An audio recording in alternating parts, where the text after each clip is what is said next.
आप सुन रहे हैं एक नई और रोमांचक कहानी सिर्फ इस चैनल पर। इस कहानी में इस्तेमाल की गई आवाज कृत्रिम बुद्धिमत्ता यानी एआई वॉइस द्वारा बनाई गई है। ये सिर्फ कहानी सुनाने के उद्देश्य से प्रयोग की गई है। किसी भी वास्तविक व्यक्ति या आवाज से इसका कोई संबंध नहीं है।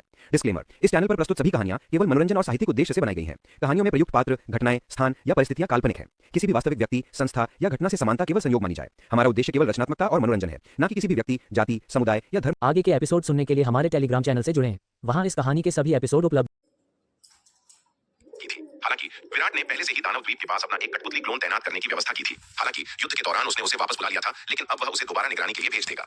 विराट ने पहले भी दानव द्वीप के पास निगरानी के लिए एक कठपुतली क्लोन तैनात किया था। हालांकि एक कठपुतली क्लोन को बनाए रखने में ज्यादा मानसिक ऊर्जा खर्च नहीं होती, लेकिन फिर भी उसके माध्यम से देखने पर ध्यान भटक सकता था। अंधकार दानव जेल की सेना के भीषण हमले के दौरान विराट को अपनी पूरी एकाग्रता युद्ध पर लगानी थी, इसलिए ध्यान भटकाने वाली किसी भी चीज से बचने के लिए उसने उस क्लोन को वापस बुला लिया था। लेकिन अब अंधकार दानव जेल के साथ युद्ध समाप्त हो चुका था। रक्त छाया गठबंधन के रक्त देवता का भी सफाया हो चुका था। अब सबसे बड़ा और एकमात्र खतरा उस दानव द्वीप के नीचे दबा वह महादानव था। इसलिए विराट ने स्थिति की निगरानी के लिए तुरंत एक नया कठपुतली क्लोन दानव द्वीप की ओर भेज दिया। जी स्वामी, मैं उस रक्त नेत्र वाले राक्षस की शक्ति को जल्द से जल्द परिष्कृत करूंगा, शार्दुल ने उत्साह से कहा।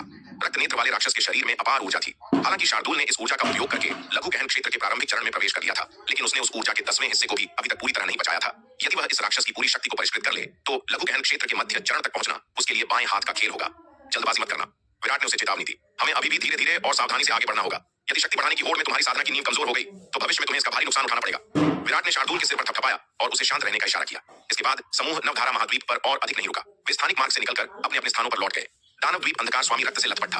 वह अत्यंत दयनीय स्थिति में दिख रहा था। अपने मजबूत अंधकार दानव शरीर और शक्तिशाली पुनर्जीवन क्षमताओं के बावजूद वह बार बार लगी गंभीर चोटों से लगभग मरते मरते बचा था। उसकी आंतरिक ऊर्जा इतनी कम हो गई थी कि अब उसके घाव बहुत धीरे धीरे भर रहे थे। अंधकार स्वामी ने अपने चारों ओर बचे हुए योद्धाओं पर एक नजर डाली। इस विनाशकारी युद्ध के बाद केवल 20 अंधकार दानव जेल विशेषज्ञ ही जीवित बचे थे। दानव जेल के 10 महान जनरलों में से अब केवल भैरव ही जीवित बचा था। चंदन प्रभाकर और अन्य विशेषज्ञ जिन्होंने गहन क्षेत्र में प्रवेश कर लिया था, वे सभी पवनगढ़ शाही शहर के अंतिम युद्ध में मारे गए थे। सौभाग्य से युद्ध से पहले जनार्दन और यमन ने दर्जनों स्वर्ग पूज्य योद्धाओं को इस दानव द्वीप पर छिपा दिया था, ताकि वे यहाँ की ऊर्जा को अवशोषित कर सके। इसी वजह से जनार्दन और यमन इस विपत्ति से बच सके थे। जब तलवार संप्रदाय ने दानव द्वीप पर हमला किया, तब इन्होंने ही अंधकार स्वामी की जान बचाई थी। लेकिन उस बचाव अभियान में जनार्दन और यमन द्वारा लाए गए दर्जनों विशेषज्ञों में से अधिकांश या तो मारे गए या घायल हो गए। अब अंधकार स्वामी के पास केवल 5 सक्षम अधीनस्थ बचे थे: भैरव, जनार्दन, यमन, प्रभाकर और दूतरोंग। अंधकार स्वामी की दयनीय स्थिति और मात्र 20 बचे हुए योद्धाओं को देखकर दूतरोंग के मन में भय उत्पन्न हुआ। मेरी किस्मत अच्छी थी, रोंग ने सोचा। उसने जानबूझकर पिछले कुछ वर्षों में अपनी साधना धीमी कर दी थी, ताकि उसे युद्ध में न भेजा जाए और वह द्वीप पर ही रह सके। अगर वह युद्ध में गया होता तो अब तक मर चुका होता। अंधकार स्वामी ने दानव द्वीप के केंद्र की ओर देखा। उसकी आंखों में गहरा चिंतन था। द्वीप के केंद्र में अभी अभी मचे भीषण कोलाहल और विराट की घबराहट को देखते हुए यह स्पष्ट था कि वहां कोई असाधारण और भयानक सत्ता विद्यमान है। तलवार संप्रदाय का इतनी जल्दी पीछे हटना भी इसी बात का संकेत था। स्वामी, क्या हमें अंदर जाकर देखना चाहिए? अंधकार स्वामी के चेहरे के भाव देखकर भैरव ने पूछा। अब जबकि अंधकार स्वामी ने लघु गहन क्षेत्र के मध्य चरण में प्रवेश कर लिया था, तो द्वीप के केंद्र में जाना उनके लिए संभव हो सकता था। नहीं, अंधकार स्वामी ने हाथ हिलाकर मना कर दिया। अभी हमारा सबसे महत्वपूर्ण कार्य अपने घावों को ठीक करना और अपनी शक्ति बढ़ाना है। उन्हें नहीं पता था कि उस केंद्र में किस प्रकार का राक्षस छिपा है। अपनी वर्तमान कमजोर स्थिति में वे किसी भी नए खतरे का सामना नहीं कर सकते थे। हम अपनी शक्ति पूरी तरह बहाल होने के बाद ही अंदर जाएंगे। यहाँ बची हुई दानव ऊर्जा मुझे अगले स्तर तक पहुंचाने के लिए पर्याप्त होनी चाहिए। दानव द्वीप के केंद्र मुहर के नीचे विशालकाय महादानव ऊपर की मुहर में तेजी से फैलती दरार को देखकर बहुत खुश हुआ था। अगर ऊपर चल रही लड़ाई बस कुछ देर और चलती, तो वह दरार पूरी मुहर को तोड़ देती और वह आजाद हो जाता। लेकिन दुर्भाग्य से ठीक उसी पल वह नीला वस्त्रधारी युवक विराट आया और युद्ध रोक दिया। सब लोग पीछे हट गए। इससे वह महादानव क्रोध से पागल हो गया। वह उस युवक के टुकड़े टुकड़े कर देना चाहता था जिसने उसकी आजादी छीन ली। दूसरों के जाने के बाद उसने खुद मुहर तोड़ने की कोशिश की, लेकिन जैसे ही उसने हरकत की, मुहर पर मौजूद प्राचीन तलवार की ऊर्जा उस पर बिजली की तरह बरस पड़ी। यह मुहर सैकड़ों हजारों वर्षों से उसे लगातार कमजोर कर रही थी, और पिछले 10 वर्षों में विराट ने अपनी अनंत परम मीनार का उपयोग करके यहाँ की दानव ऊर्जा को सोख लिया था, जिससे यह दानव और भी कमजोर हो गया था। अब उसमें इतनी ताकत नहीं बची थी कि वह मुहर के पलटवार का सामना कर सके। अगर उसने जबरदस्ती की, तो मुहर टूटने से पहले वह खुद नष्ट हो जाएगा। वह महादानव अंधकार स्वामी के प्रति भी असीम क्रोध से भरा हुआ था। वह शापित चींटी, दानव गुर्राया। उसने मेरी इतनी सारी ऊर्जा सोख ली है, फिर भी मुझे मुक्त करने नहीं आया। अपनी वर्तमान शक्ति के साथ अंधकार स्वामी आसानी से केंद्र तक पहुंच सकता था, लेकिन दुर्भाग्य से महादानव अभी इतना कमजोर था कि वह अपनी मानसिक शक्ति से अंधकार स्वामी को नियंत्रित नहीं कर सकता था। मुहर के कारण उसकी शक्ति का 1% हिस्सा भी बाहर नहीं जा पा रहा था। मुहर के बिना वह अपनी इस कमजोर अवस्था में भी अंधकार स्वामी जैसी चींटी को चुटकी में मसल सकता था, लेकिन इस मुहर ने उसे पूरी तरह लाचार बना दिया था। अब उसे इंतजार करना होगा, किसी गलती का या किसी लालच का, जो किसी को उसके करीब ले आए। दक्षिणी महाद्वीप में लौटने के बाद विराट ने एक पल की भी देरी नहीं की। उसने तुरंत तलवार संप्रदाय की सेना को अंधकार दानव राजवंश के बचे खुचे हिस्सों पर आक्रमण करने और उन्हें जड़ से उखाड़ फेंकने के लिए भेज दिया। इस समय दानव द्वीप पर छिपे हुए 20 योद्धाओं को छोड़कर अंधकार दानव जेल का पूरा ढांचा लगभग ध्वस्त हो चुका था। अंधकार दानव राजवंश का विशाल क्षेत्र, जो पूरे दक्षिण पश्चिम महाद्वीप पर फैला हुआ था, अब तलवार संप्रदाय के नियंत्रण में आ गया था। यह क्षेत्र पवनगढ़ राजवंश से कहीं अधिक बड़ा था और 2 अरब मील से भी ज्यादा दायरे में फैला हुआ था। इस विजय के साथ ही शक्ति सिंधु महाद्वीप का पूरा दक्षिणी हिस्सा अब तलवार संप्रदाय की मुट्ठी में था। इस युद्ध ने पवनगढ़ राजवंश को पूरी तरह से अपंग बना दिया था। पवनगढ़ शाही परिवार के विशेषज्ञों में से केवल अवंतिका, शंभुनाथ, भीष्म और सम्राट विजय ही जीवित बचे थे। उनकी अधिकांश सेनाएं नष्ट हो चुकी थीं। चूंकि अब पूरी पवनगढ़ अकादमी तलवार संप्रदाय के साथ जुड़ गई थी, इसलिए पवनगढ़ राजवंश पर शाही परिवार का नियंत्रण नाम मात्र का रह गया था। जशपुर और गांवहर राजवंश, जो अब पूरी तरह तलवार संप्रदाय के अधीन थे, जल्द ही उसी में विलीन हो जाने वाले थे। इन दोनों राजवंशों का क्षेत्र पवनगढ़ से भी बड़ा था। अकेले जशपुर का क्षेत्रफल 20 अरब मील से अधिक था, जबकि गौहर राजवंश उससे भी बड़ा 50 अरब मील तक फैला हुआ था। यदि ये दोनों राज्य पूरी तरह से तलवार संप्रदाय में मिल जाते हैं तो संप्रदाय का क्षेत्र सैकड़ों गुना बढ़ जाएगा। महान युद्ध समाप्त हो चुका था, फिर भी विराट ने चैन की सांस लेने का साहस नहीं किया। उसने निर्माण कार्यशाला के प्रमुख संजय सिंह और अन्य वास्तुकारों को दक्षिणी महाद्वीप के लिए रक्षात्मक संरचना की नींव का निर्माण तेजी से पूरा करने का निर्देश दिया। अगर उसने रक्त नेत्र वाले राक्षस के आक्रमण से पहले यह काम पूरा कर लिया होता तो वह युद्ध इतना कठिन नहीं होता। अपने कार्यों को पूरा करने के बाद विराट शार्दूल और नीलिमा के साथ रक्तदेव महल की ओर उड़ गया। महल के सामने पहुंचकर विराट विस्मय से भर गया। हालांकि उसने आभा धाम के माध्यम से इसे कई बार देखा था, लेकिन सामने खड़े होकर इसकी विशालता अलग ही अनुभव दे रही थी। हालांकि वह राक्षस मर चुका था और महल अब बिना स्वामी के था, फिर भी विराट और उसके साथियों को अंदर प्रवेश करने के लिए काफी मशक्कत करनी पड़ी। जैसे ही विराट ने महल में प्रवेश किया, उसकी बाहों के बीच से एक तलवार की रोशनी निकली और वह हरे वस्त्र पहने एक युवक में परिवर्तित हो गई। यह नाग था, विराट की तलवार की आत्मा। नाग ने महल के चारों ओर नजर घुमाई और आश्चर्य से अपनी जीभ चटकाई। उसने कहा, विराट, तुम तो बस भाग्यशाली हो। उस पिशाच राक्षस ने अभी तक इतनी शक्ति प्राप्त नहीं की थी कि वह इस आदिम स्तर के जादुई खजाने को पूरी तरह सक्रिय कर सके, अन्यथा तुम और तुम्हारा तलवार संप्रदाय बहुत बड़ी मुसीबत में पड़ जाते। विराट चौंक गया। उसने नाग की ओर देखा और पूछा, क्या तुम कह रहे हो कि यह महल एक जन्मजात जादुई खजाना है? नाग ने उत्तर दिया, जी हाँ, यह एक वास्तविक जन्मजात जादुई खजाना है। यह अमातेरासु द्वीप की खाई में मिली उस तलवार से भी कहीं अधिक श्रेष्ठ है। हालांकि इसे भी गंभीर क्षति पहुंची है, इसकी आत्मा नष्ट हो गई है, जिससे इसकी शक्ति बहुत कम हो गई है, लेकिन कमजोर होने के बावजूद इसकी ताकत अभी भी तुम्हारे संप्रदाय की सहन शक्ति से परे है।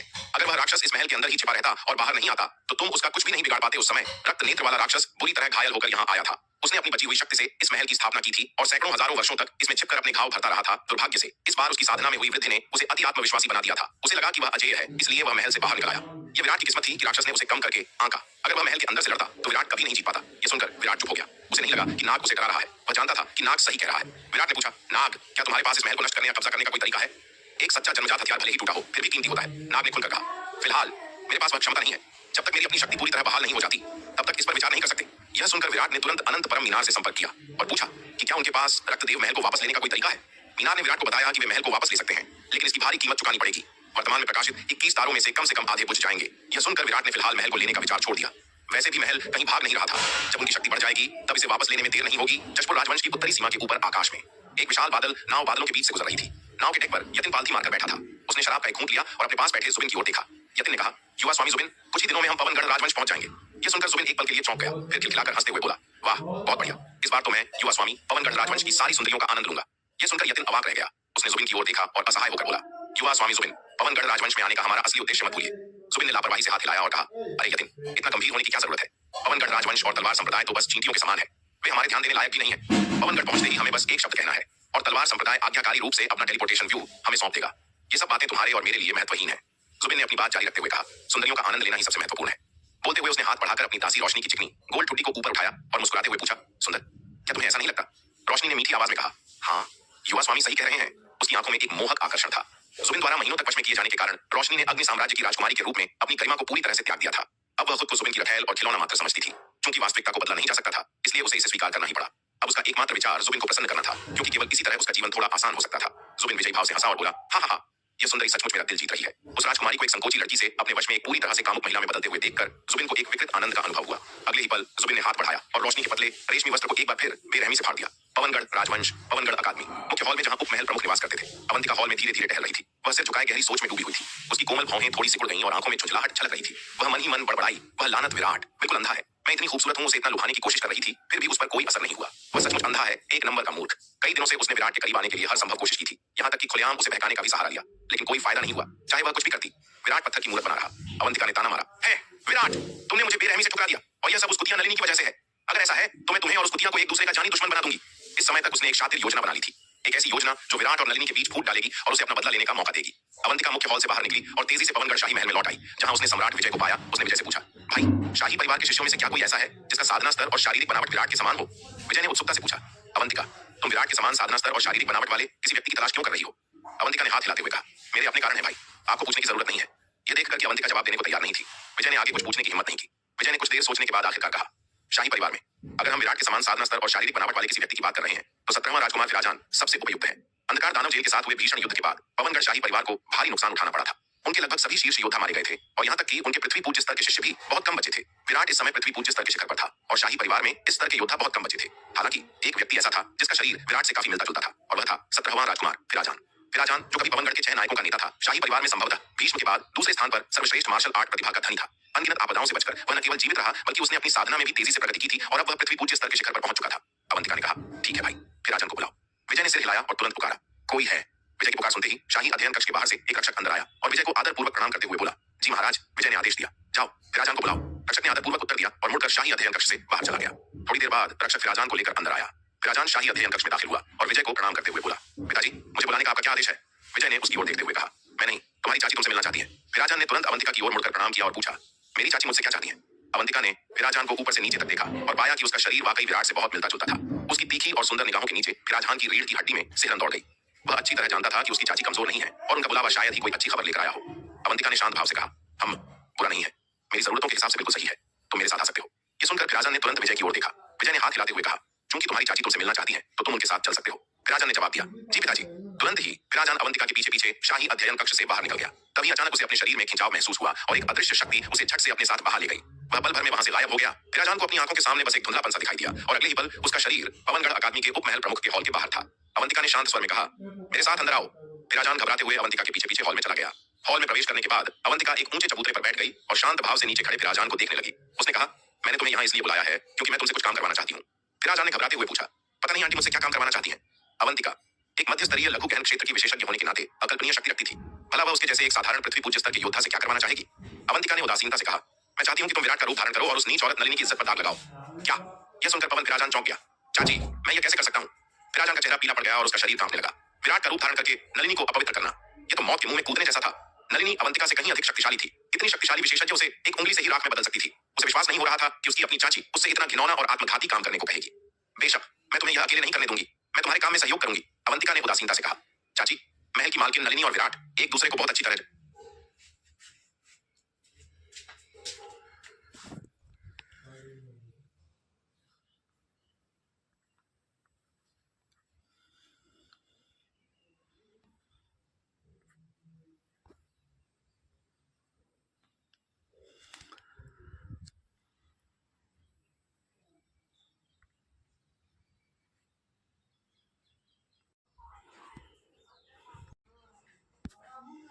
इस ना पहुंचाओ, वह तुम्हें पाने के लिए बेताब रहेगी। ऐसी स्थिति में वह कैसे पहचान पाएगी कि तुम असली विराट हो या नकली? लेकिन फिराजान अभी भी हिचकिचा रहा था। हालांकि अवंतिका ने इतने आत्मविश्वास से बात की थी, फिर भी फिराजान बेहद बेचैन था। आखिर वह नलिनी थी। पवनगढ़ अकादमी का हर शिष्य नलिनी का अत्यंत आदर करता था। फिराजान जैसा प्रतिभाशाली व्यक्ति भी अपवाद नहीं था। वह सचमुच नलिनी के साथ ऐसा विद्रोही काम करने की हिम्मत नहीं जुटा पा रहा था। लेकिन क्या? फिराजान के बोलने से पहले ही अवंतिका ने उसे बीच में ही रोक दिया। वह उसे ठंडी निगाहों से देखते हुए बोली, क्या तुम नलिनी जैसी खूबसूरत हसीना का स्वाद नहीं चखना चाहते? अब जब यह सुनहरा मौका तुम्हारी आंखों के सामने है तो तुम अभी भी ऐसे बहाने क्यों बना रहे हो? मैंने पहले ही कहा है कि मुझे सफलता का पूरा भरोसा है। अवंतिका की फटकार सुनकर फिराजान तुरंत चुप हो गया। नलिनी जैसी अद्भुत सुंदरी के साथ संबंध बनाने का विचार यह सचमुच किसी सपने जैसा था। नलिनी की अद्वितीय सुंदरता के बारे में सोचते ही फिराजान के मन में डर की जगह रोमांच भरने लगा। ठीक है, खुद को ठीक से तैयार करो और मेरे निर्देशों का इंतजार करो, अवंतिका ने आदेश दिया। इतना कहकर उसने एक नरम त्वचा जैसा मुखौटा निकाला और फिराजान की ओर फेंक दिया। यह एक जादुई मुखौटा है जो तुम्हारा रूप बदल सकता है। इसे पहन लो और विराट का रूप धारण कर लो। जब तक तुम अपने व्यवहार में कोई गलती नहीं करते, घन क्षेत्र से नीचे का कोई भी व्यक्ति तुम्हारे भेष को नहीं पहचान पाएगा। यह सुनकर फिराजान ने तुरंत वह मुखौटा ले लिया। उसने मुखौटा पहना और अपनी ऊर्जा से उसे सक्रिय किया। एक ही विचार से उसका रूप तुरंत बदल गया। फिराजान ने एक दर्पण निकाला और खुद को देखा। दर्पण में उसका चेहरा बिल्कुल विराट जैसा था। यह देखकर अवंतिका ने संतुष्टि से सिर हिलाया। लगता है तुम विराट को अच्छी तरह जानते हो। इतने कम समय में अपना रूप विराट के इतना करीब बदलने के लिए किसी व्यक्ति को विराट से बहुत अच्छी तरह परिचित होना जरूरी था। चाची, मैं पहले भी विराट से मिल चुका हूँ। जब विराट कमजोर था, मैंने कई बार उसका पीछा किया था, लेकिन बदकिस्मती से वह छोटा शैतान बहुत चालाक था और हर बार मेरी पकड़ से बच निकलता था। फिराजान ने जल्दी से समझाया, ओह ऐसा है, लगता है इस बार मुझे सही व्यक्ति मिल गया है। अवंतिका ने खुश होकर कहा। इसके बाद फिराजान ने अपने कपड़े बदलकर विराट जैसे नीले वस्त्र पहन लिए। इस समय नीले रंग के लबादे में लिपटा फिराजान बिल्कुल विराट जैसा दिख रहा था। उसका शरीर और चाल ढाल विराट से इतनी मिलती जुलती थी कि दोनों में अंतर करना लगभग नामुमकिन था। अवंतिका ने उसे गौर से देखा और अपने चुनाव से और भी खुश हो गई। ठीक है, तुम यहीं इस हॉल में इंतजार करो, मैं पहले नलिनी के पास जाकर उसे 9 मोड़ वाली आध्यात्मिक जलराशि दूंगी। अवंतिका ने फिराजान से कहा। जी चाची, फिराजान ने आदरपूर्वक झुकते हुए तुरंत उत्तर दिया। नलिनी जैसी देवी के साथ मिलन के विचार ने फिराजान को घबराहट और उत्साह से भर दिया था। पूरे पवनगढ़ राजवंश में नलिनी जैसी सुंदरता को कौन नहीं पाना चाहेगा? हालांकि नलिनी की भयानक शक्ति और कठोर स्वभाव के कारण किसी ने भी कभी ऐसी हिम्मत नहीं की थी। जो कोई भी ऐसी गुस्ताखी करता वह नलिनी के एक थप्पड़ से ही खत्म हो जाता। लेकिन आज मौका अलग था। पूर्वी प्रांगण जलमंडप जब नलिनी अपनी एकांत साधना कर रही थी, तभी अचानक दरवाजे पर दस्तक हुई। महल प्रमुख, बाहर से एक दासी ने धीरे से पुकारा। क्या बात है? नलिनी ने आंखें खोलकर शांत स्वर में पूछा। महल प्रमुख, उप महल प्रमुख अवंतिका आपसे मिलना चाहती है, दासी ने कहा। वह क्या चाहती है? नलिनी ने गहरी आवाज में पूछा। उसे अवंतिका पर भरोसा नहीं था। नलिनी, इतनी रूखी क्यों हो रही हो? हमने दुश्मन के खिलाफ मिलकर लड़ाई लड़ी थी। बाहर से अवंतिका की आवाज आई। यह सुनकर नलिनी कुछ पल सोचती रही, फिर वह उठी और दरवाजा खोल दिया। अवंतिका, तुम यहाँ क्या कर रही हो? नलिनी ने दरवाजे पर खड़ी अवंतिका को देखा और बेपरवाही से पूछा। नलिनी, क्या तुम मुझे अंदर नहीं बुलाओगी? क्या हम दरवाजे पर ही बातें करेंगे? अवंतिका ने हल्की मुस्कान के साथ कहा। नलिनी ने उसे कुछ देर तक घूर कर देखा, लेकिन आखिरकार उसे अंदर आने दिया। आखिरकार अवंतिका ने हाल ही में उसके साथ मिलकर अंधकार स्वामी के खिलाफ लड़ाई लड़ी थी। उस लड़ाई में अवंतिका ने अपनी जान की बाजी लगा दी थी और उसे गंभीर चोटें भी आई थी। इसी वजह से नलिनी की अवंतिका के प्रति दुश्मनी काफी कम हो गई थी। इसके अलावा नलिनी की वर्तमान शक्ति अवंतिका से कहीं अधिक थी, इसलिए अवंतिका के प्रति उसकी सतर्कता और संदेह भी काफी कम हो गया था। उसे लगा कि अवंतिका चाहे कितनी भी चालें चले, वह उसका कुछ नहीं बिगाड़ सकती। बोलो, यहाँ क्या कर रही हो? नलिनी ने अवंतिका की ओर देखा और शांत भाव से पूछा। अंधकार स्वामी के विरुद्ध युद्ध में मेरी साधना की नींव में चोट लग गई थी, इसलिए मैं आपसे कुछ दवा लेने आई हूँ। अवंतिका ने मुस्कुराते हुए कहा, आपकी स्थिति को देखते हुए आपकी नींव में लगी चोट के खतरे काफी हद तक कम हो गए हैं। ऐसा लगता है कि आपके पास इसका इलाज करने का कोई तरीका है। हाँ, मेरी नींव के खतरे वास्तव में काफी हद तक ठीक हो गए हैं। हालांकि मेरे पास ऐसा कोई खजाना नहीं है, मैंने इसे विराट से प्राप्त किया है। नलिनी ने उसकी ओर देखते हुए स्पष्ट किया, यदि आपको दवा चाहिए तो आपको विराट के पास जाना चाहिए, मैं आपकी मदद नहीं कर सकती। किसी की साधना की नींव में चोट लगना कोई छोटी बात नहीं थी। जीवन स्रोत द्रव्य भी इतने कम समय में इस तरह के घाव को ठीक नहीं कर सकता था। नलिनी ने प्राचीन आभा की एक बड़ी मात्रा को बचाकर धीरे धीरे अपनी नींव की मरम्मत की थी। उसके पास मौजूद प्राचीन आभा बहुत पहले ही समाप्त हो चुकी थी। जो कुछ उसने इस्तेमाल किया था वह विराट से उधार लिया था। अब उस पर विराट का भारी कर्ज था। ऐसे में वह अवंतिका की मदद कैसे कर सकती थी? विराट अब मुझसे मिलने से इनकार कर रहा है। नलिनी, क्या आप कृपया मेरी मदद कर सकती हैं? अवंतिका लौट गया था और जब अवंतिका उसे ढूंढने वहां गई तो उसे तलवार संप्रदाय के द्वार से ही वापस भेज दिया गया। ठीक इसी अपमान के कारण अवंतिका ने क्रोध में आकर यह क्रूर योजना बनाई थी। हालांकि वह नलिनी से मीठी बातें कर रही थी, लेकिन वह चुपके से अपनी आस्तीन में छिपे हाथ में अपनी ऊर्जा का संचार कर रही थी। उसके हाथ में छिपा 9 मोड़ वाली आध्यात्मिक जल राशि का पाउडर पिघल रहा था। जैसे ही उसकी ऊर्जा ने पाउडर को पिघलाया, वह तुरंत एक रंगहीन और गंधहीन गैस में बदल गया। यह गैस धीरे धीरे नलिनी के कमरे में फैलने लगी। यह पाउडर अत्यंत कपटी और विषैला था। इसका पता लगाना बेहद मुश्किल था। यहाँ तक कि अगर किसी को इसके प्रभाव शुरू होने से पहले ही जहर लग जाए तो भी कोई चेतावनी नहीं मिलती थी। इस पर बाद में चर्चा करेंगे, नलिनी ने हाथ हिलाते हुए कहा। उसने तुरंत मना नहीं किया। अगर अवंतिका सचमुच बदल गई होती और पवनगढ़ अकादमी के विकास के लिए काम करती तो वह एक मूल्यवान सहायक होती। आखिरकार अवंतिका लघु गहन क्षेत्र के मध्य स्तर की योद्धा थी। हालांकि नलिनी को अभी और जांच करनी थी कि अवंतिका वास्तव में ईमानदार है या कोई चाल चल रही है। कुछ देर बातचीत के बाद अवंतिका ने विदा ली। उसके हाथ में मौजूद सारा पाउडर पिघल चुका था। अवंतिका इस पाउडर की शक्ति से भली भांति परिचित थी। हालांकि उसने पहले ही विषनाशक ले लिया था, लेकिन अगर वह यहाँ ज्यादा देर तक रहती तो उसे खुद भी नुकसान हो सकता था। दक्षिणी महाद्वीप, वांशी शहर, विराट का निवास। पिताजी, आपने उन रक्षकों को मुझे फिर से क्यों रोकने दिया? मुझे दक्षिणी महाद्वीप से बाहर क्यों नहीं जाने दे रहे? वानिया ने विराट को देखते हुए अपने गाल फुलाकर गुस्से से कहा। वह पवनगढ़ में खेलने के लिए जाना चाहती थी, लेकिन महाव्यूहों की दीवार पर तैनात रक्षकों ने उसे रोक दिया था। तुम घर पर रहो और अपने जख्मों का ध्यान रखो। इस दौरान तुम्हें इधर उधर घूमने की अनुमति नहीं है, विराट ने कड़क आवाज में कहा। मेरे जख्म तो बहुत पहले ही ठीक हो चुके हैं, वानिया ने पैर पटकते हुए कहा। तुम्हारे जख्म केवल ऊपरी तौर पर ठीक हुए हैं, खतरा अभी टला नहीं है, विराट ने उसे डांटा। इस छोटी लड़की ने युद्ध के मैदान में लापरवाही से लड़ाई लड़ी थी और एक खतरनाक गुप्त तकनीक का इस्तेमाल किया था। उस युद्ध के बाद रूहानी, अनवी और वानिया तीनों बुरी तरह घायल हुई थी। हालांकि जीवन स्रोत तरल ने बाहरी चोटें ठीक कर दी थी, लेकिन उनकी साधना की नींव को गहरा नुकसान पहुंचा था। इसे ठीक करने के लिए समय और प्राचीन ऊर्जा की आवश्यकता थी। विराट को चिंता थी कि अगर वह बाहर गई तो किसी मुसीबत में पड़ सकती है। युद्ध भले ही रुक गया हो, लेकिन पवनगढ़ में अभी भी खतरा है, विराट ने समझाया। खासकर वह अवंतिका, वह महिला धोखेबाज और जहरीली है। वह हमेशा कोई न कोई साजिश रचती रहती है। विराट अवंतिका को खत्म करना चाहता था, लेकिन अभी वह खुद बहुत कमजोर था। उसका मुख्य शरीर, उसका क्लोन और उसका सुनहरा ड्रैगन सभी अपनी सीमाओं पर थे। रक्त ज्वाला तकनीक के बार बार उपयोग ने उसकी अनंत अराजकता रक्तरेखा को लगभग सुखा दिया था। इसे ठीक होने में समय लगेगा। उसका क्लोन महान दांव के आघात से पीड़ित था और सुनहरे ड्रैगन की आत्मा लगभग समाप्त हो चुकी थी। इसलिए विराट के पास अभी अवंतिका से निपटने की ताकत नहीं थी। दूसरी बात, अंधकार स्वामी अभी भी जीवित था। दानव द्वीप पर 20 खतरनाक दानव अब भी मौजूद थे। विराट अपनी बची हुई शक्ति को पवनगढ़ शाही परिवार से लड़कर बर्बाद नहीं करना चाहता था। तीसरी बात, अवंतिका और अन्य लोगों ने अंधकार स्वामी के खिलाफ युद्ध में साथ दिया था। अभी बिना किसी उकसावे के उन पर हमला करने का कोई बहाना नहीं था। इन्हीं कारणों से तलवार संप्रदाय और पवनगढ़ शाही परिवार के बीच एक नाजुक शांति बनी हुई थी। लेकिन विराट की सतर्कता कम नहीं हुई थी। वह जानता था कि अवंतिका भरोसे के लायक नहीं है। स्थिति अभी भी स्पष्ट नहीं थी। ऐसे में विराट अपनी बेटी वानिया को लापरवाही से इधर उधर भागने की अनुमति कैसे दे सकता था? अगर वह पवनगढ़ भाग गई और अवंतिका के हत्थे चढ़ गई तो परिणाम भयानक होंगे। हम पिताजी हमेशा मुझ पर यह और वह पाबंदी लगाते हैं, हमेशा मुझे बच्चे की तरह मानते हैं, वानिया ने असंतुष्टि से अपने गाल फुलाते हुए कहा। तुम बच्ची ही तो हो, विराट ने मुस्कुराते हुए उसके सिर पर प्यार से हाथ फेरा। मैं 20 साल से ज्यादा की हो चुकी हूँ, क्या पिताजी ने कभी 20 साल से ज्यादा उम्र की बच्ची देखी है? वानिया ने पैर पटकते हुए कहा। यह सुनकर विराट दंग रह गया। उसने कुछ देर तक अपनी बेटी को देखा। उसे यकीन नहीं हो रहा था कि समय इतनी तेजी से बीत गया है। पलक झपकते ही उसकी नन्ही सी गुड़िया 20 साल की हो गई थी। साधना के वर्ष सचमुच बिना ध्यान दिए ही रेत की तरह फिसल जाते हैं। जब तक तुम बड़ी नहीं हो जाती तब तक मेरे लिए तुम बच्ची ही रहोगी। विराट ने खुद को संभाला और मुस्कुराया। पिताजी अनुचित व्यवहार कर रहे हैं। मैं पहले ही अर्ध स्वर्ग पूज्य स्तर पर पहुंच चुकी हूँ। मैं कैसे बड़ी होंगी? मेरा शरीर तो वैसा ही है। क्या आप जीवन भर मेरी गतिविधियों पर इसी तरह प्रतिबंध लगाएंगे? वानिया ने गुस्से से पूछा। अपनी साधना तकनीक के कारण सैकड़ों हजारों साल बाद भी वह शायद 7-8 साल की बच्ची जैसी ही दिखेगी। उसके शरीर के विकास के लिए उसे अपनी सारी साधना नष्ट करके फिर से शुरुआत करनी होगी। लेकिन भला वह इतनी मूर्खतापूर्ण बात कैसे कर सकती थी? वानिया को इस बात की बिल्कुल परवाह नहीं थी कि उसका शरीर विकसित होगा या नहीं। उसे बस बाहर जाकर दुनिया घूमने की इच्छा थी। उसका शरीर बच्ची जैसा था, इसलिए उसका मन भी एक बच्ची की मासूमियत और जिद्द से भरा हुआ था। विराट ने अपना सिर दर्द कम करने के लिए कनपटी मलते हुए कहा। तो फिर अपनी माँ यामिनी से पूछ लो। अगर तुम्हारी माँ तुम्हें दक्षिणी महाद्वीप छोड़ने की इजाजत दे देती है तो मुझे कोई आपत्ति नहीं। कोई और चारा न होने के कारण विराट ने यह जिम्मेदारी यामिनी पर डाल दी। उसे पूरा यकीन था कि वानिया अपनी माँ से पूछने की हिम्मत नहीं करेगी। यामिनी अपनी बेटी को लेकर बहुत सुरक्षात्मक थी। वह हर समय वानिया को अपनी नजरों के सामने रखना चाहती थी। अगर वानिया ने उससे बाहर जाने की बात की तो यामिनी उसे इजाजत देना तो दूर, उल्टे उसे नजर बंद कर देगी। वानिया भी इस बात को अच्छी तरह जानती थी। उसने गुस्से से विराट को घूरा और बोली, पिताजी आप सचमुच डरपोक हैं। आप माँ से डरते हैं, इसीलिए मुझे उनके पास भेज रहे हैं। क्या मजाक है? विराट भड़क गया। मैं विराट एक प्रतिष्ठित योद्धा अपनी पत्नी से डरता हूँ? यह बिल्कुल बेतुका है। विराट वानिया को पकड़कर उसकी खबर लेना चाहता था, लेकिन वह छोटी शैतान एक झटके में वहां से गायब हो गई। विराट ने असहाय होकर अपना सिर हिलाया। वह छोटी लड़की और मुस्कुराया। पिताजी अनुचित व्यवहार कर रहे हैं। मैं पहले ही अर्ध स्वर्ग पूज्य स्तर पर पहुंच चुकी हूँ। मैं कैसे बड़ी होंगी? मेरा शरीर तो वैसा ही है। क्या आप जीवन भर मेरी गतिविधियों पर इसी तरह प्रतिबंध लगाएंगे? वानिया ने गुस्से से पूछा। अपनी साधना तकनीक के कारण सैकड़ों हजारों साल बाद भी वह शायद 7-8 साल की बच्ची जैसी ही दिखेगी। उसके शरीर के विकास के लिए उसे अपनी सारी साधना नष्ट करके फिर से शुरुआत करनी होगी। लेकिन भला वह इतनी मूर्खतापूर्ण बात कैसे कर सकती थी? वानिया को इस बात की बिल्कुल परवाह नहीं थी कि उसका शरीर विकसित होगा या नहीं। उसे बस बाहर जाकर दुनिया घूमने की इच्छा थी। उसका शरीर बच्ची जैसा था, इसलिए उसका मन भी एक बच्ची की मासूमियत और जिद्द से भरा हुआ था। विराट ने अपना सिर दर्द कम करने के लिए कनपटी मलते हुए कहा। तो फिर अपनी माँ यामिनी से पूछ लो। अगर तुम्हारी माँ तुम्हें दक्षिणी महाद्वीप छोड़ने की इजाजत दे देती है तो मुझे कोई आपत्ति नहीं। कोई और चारा न होने के कारण विराट ने यह जिम्मेदारी यामिनी पर डाल दी। उसे पूरा यकीन था कि वान्या अपनी माँ से पूछने की हिम्मत नहीं करेगी। यामिनी अपनी बेटी को लेकर बहुत सुरक्षात्मक थी। वह हर समय वान्या को अपनी नजरों के सामने रखना चाहती थी। अगर वान्या ने उससे बाहर जाने की बात की तो यामिनी उसे इजाजत देना तो दूर, उल्टे उसे नजर बंद कर देगी। वान्या भी इस बात को अच्छी तरह जानती थी। उसने गुस्से से विराट को घूरा और बोली, पिताजी आप सचमुच डरपोक हैं, आप माँ से डरते हैं, इसीलिए मुझे उनके पास भेज रहे हैं। क्या मजाक है? विराट भड़क गया। मैं विराट एक प्रतिष्ठित योद्धा अपनी पत्नी से डरता हूँ? यह बिल्कुल बेतुका है। विराट वान्या को पकड़कर उसकी खबर लेना चाहता था, लेकिन वह छोटी शैतान एक झटके में वहां से गायब हो गई। विराट ने असहाय होकर अपना सिर हिलाया। वह छोटी लड़की सचमुच बहुत तेज थी। वान्या के जाने के बाद विराट अपने कमरे में लौटा और साधना करने के लिए अनंत परम मीनार के दूसरे तल में प्रवेश कर गया।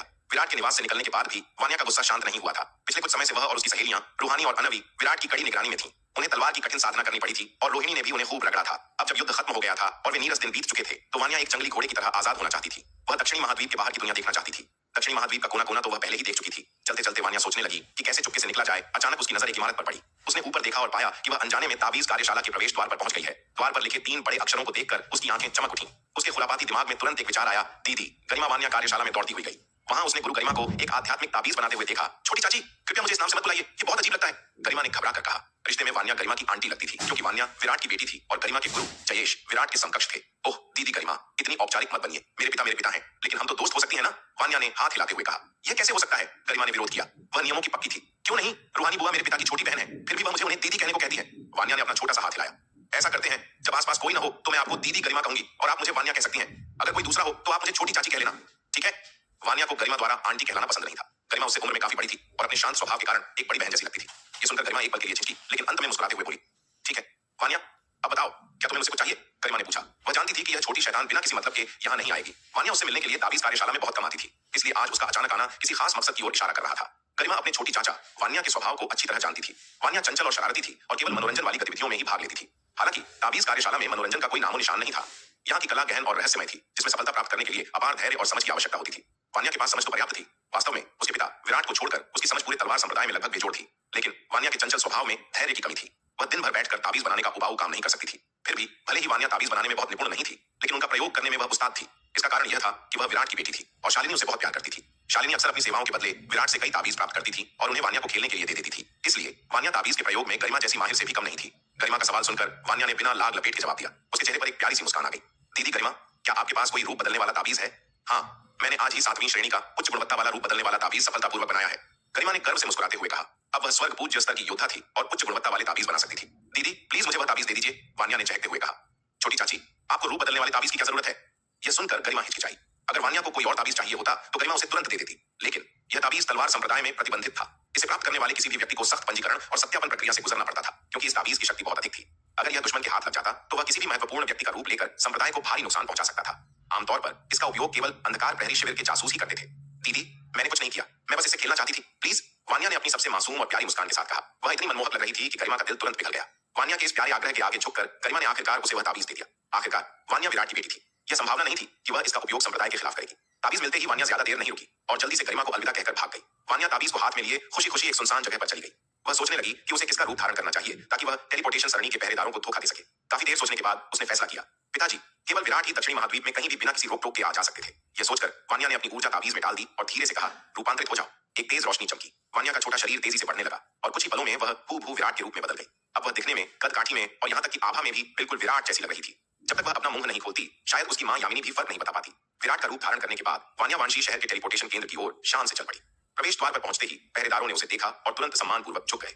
युवा स्वामी, किसी ने भी उसका रास्ता रोकने या पूछताछ करने की हिम्मत नहीं की। भला कौन मूर्ख होगा जो विराट से सवाल पूछेगा? और किसी को उम्मीद भी नहीं थी कि संप्रदाय का कोई सदस्य विराट का रूप धारण करने की जरूरत करेगा। वान्या शान से अंदर गई और सीधे पवनगढ़ अकादमी की ओर जाने वाला रास्ता चुना। पवनगढ़ अकादमी अवंतिका पूर्वी प्रांगण से निकलकर अपने हॉल में लौट आई थी। 1 घंटा इंतजार करने के बाद उसने अनुमान लगाया कि नलिनी पर 9 मोड़ वाली आध्यात्मिक जलराशि के जहर का असर शुरू हो गया होगा। उसने पवन विराजान को इशारा किया, जाओ अब तुम्हारी बारी है।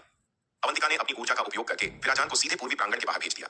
पूर्वी प्रांगण एक शक्तिशाली सुरक्षा घेरे से घिरा हुआ था, इसलिए उसने विराजान को सीधे अंदर भेजने का जोखिम नहीं उठाया ताकि नलिनी सतर्क न हो जाए। विराजान को भेजने के बाद अवंतिका के चेहरे पर एक घमंडी और क्रूर मुस्कान आ गई।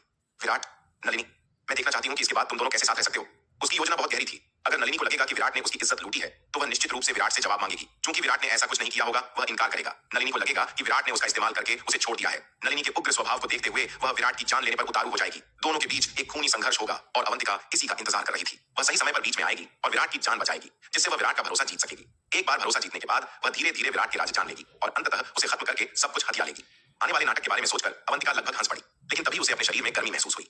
हालांकि उसने एंटीडोट लिया था, लेकिन जहर बहुत शक्तिशाली था। उसे तुरंत ध्यान करने और जहर के बचे हुए प्रभावों को खत्म करने की जरूरत थी। वह पालथी मारकर बैठ गई और अपनी सांसों को नियंत्रित करने लगी। 9 मोड़ वाली आध्यात्मिक जलराशि का प्रभाव अत्यंत शक्तिशाली था।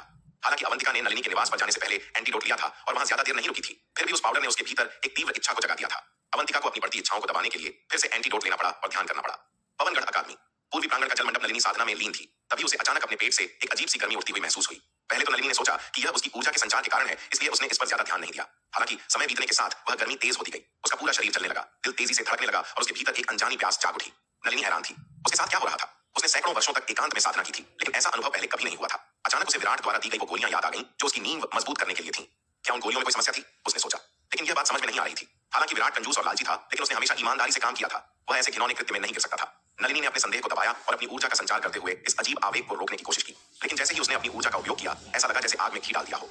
उसके भीतर की गर्मी और भी तेज हो गई। यह प्रचंड गर्मी जंगल की आग की तरह उसकी मानसिक सुरक्षा पर लगातार हमला कर रही थी। नलिनी ने एक हल्की सी आह भरी। उसकी सुंदर और कठोर आंखें धीरे धीरे धुंधली और नशीली होती जा रही थीं। अवंतिका के इशारे पर पवन विराजमान पूर्वी प्रांगण के द्वार की ओर बढ़ा। पवनगढ़ राजवंश की सबसे खूबसूरत महिला नलिनी के साथ होने वाली मुलाकात के बारे में सोचकर उसका दिल उत्साह से धड़क रहा था।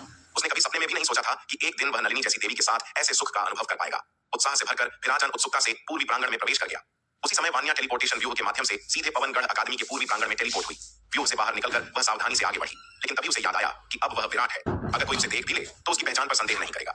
यह सोचकर वान्या तुरंत निश्चिंत हो गई और पूर्वी प्रांगण के बाहर की ओर शान से चलने लगी। हालांकि जब वह द्वार के पास पहुंची तो उसने अचानक नीले वस्त्र पहने एक आकृति को बाहर से अंदर आते देखा। नीले रंग के उस जाने पहचाने चेहरे को देखते ही वान्या का चेहरा एकदम सख्त हो गया। उसका दिल डर से जोर से धड़कने लगा। ओह पिताजी! वह अपने पिता का रूप धारण करते हुए रंगे हाथों पकड़ी गई। इस बार बचने का कोई रास्ता नहीं था। जैसे ही वान्या मुड़कर भागने वाली थी, उसने देखा कि उसके सामने खड़ा विराट भी उसे देखते ही डर गया। उसे पकड़ने के बजाय वह विराट तुरंत मुड़कर भागने लगा। वान्या यह देखकर दंग रह गई। अगले ही पल उसे समझ आया, यह विराट उसके पिता नहीं बल्कि कोई धोखेबाज था। अरे बदमाश, मेरे पिता का रूप धारण करने की तुम्हारी हिम्मत कैसे हुई? रुक वहीं। वान्या का डर गुस्से में बदल गया। वह उस नीले रंग वाले व्यक्ति के पीछे भागी। उसके पिता का रूप धारण करने की जुर्रत करने वाला कोई भी व्यक्ति वान्या को बर्दाश्त नहीं था। पवन विराजन पूरी तरह भयभीत था। उसने कभी सोचा भी नहीं था कि पूर्वी आंगन में प्रवेश करते ही उसका सामना असली विराट से हो जाएगा।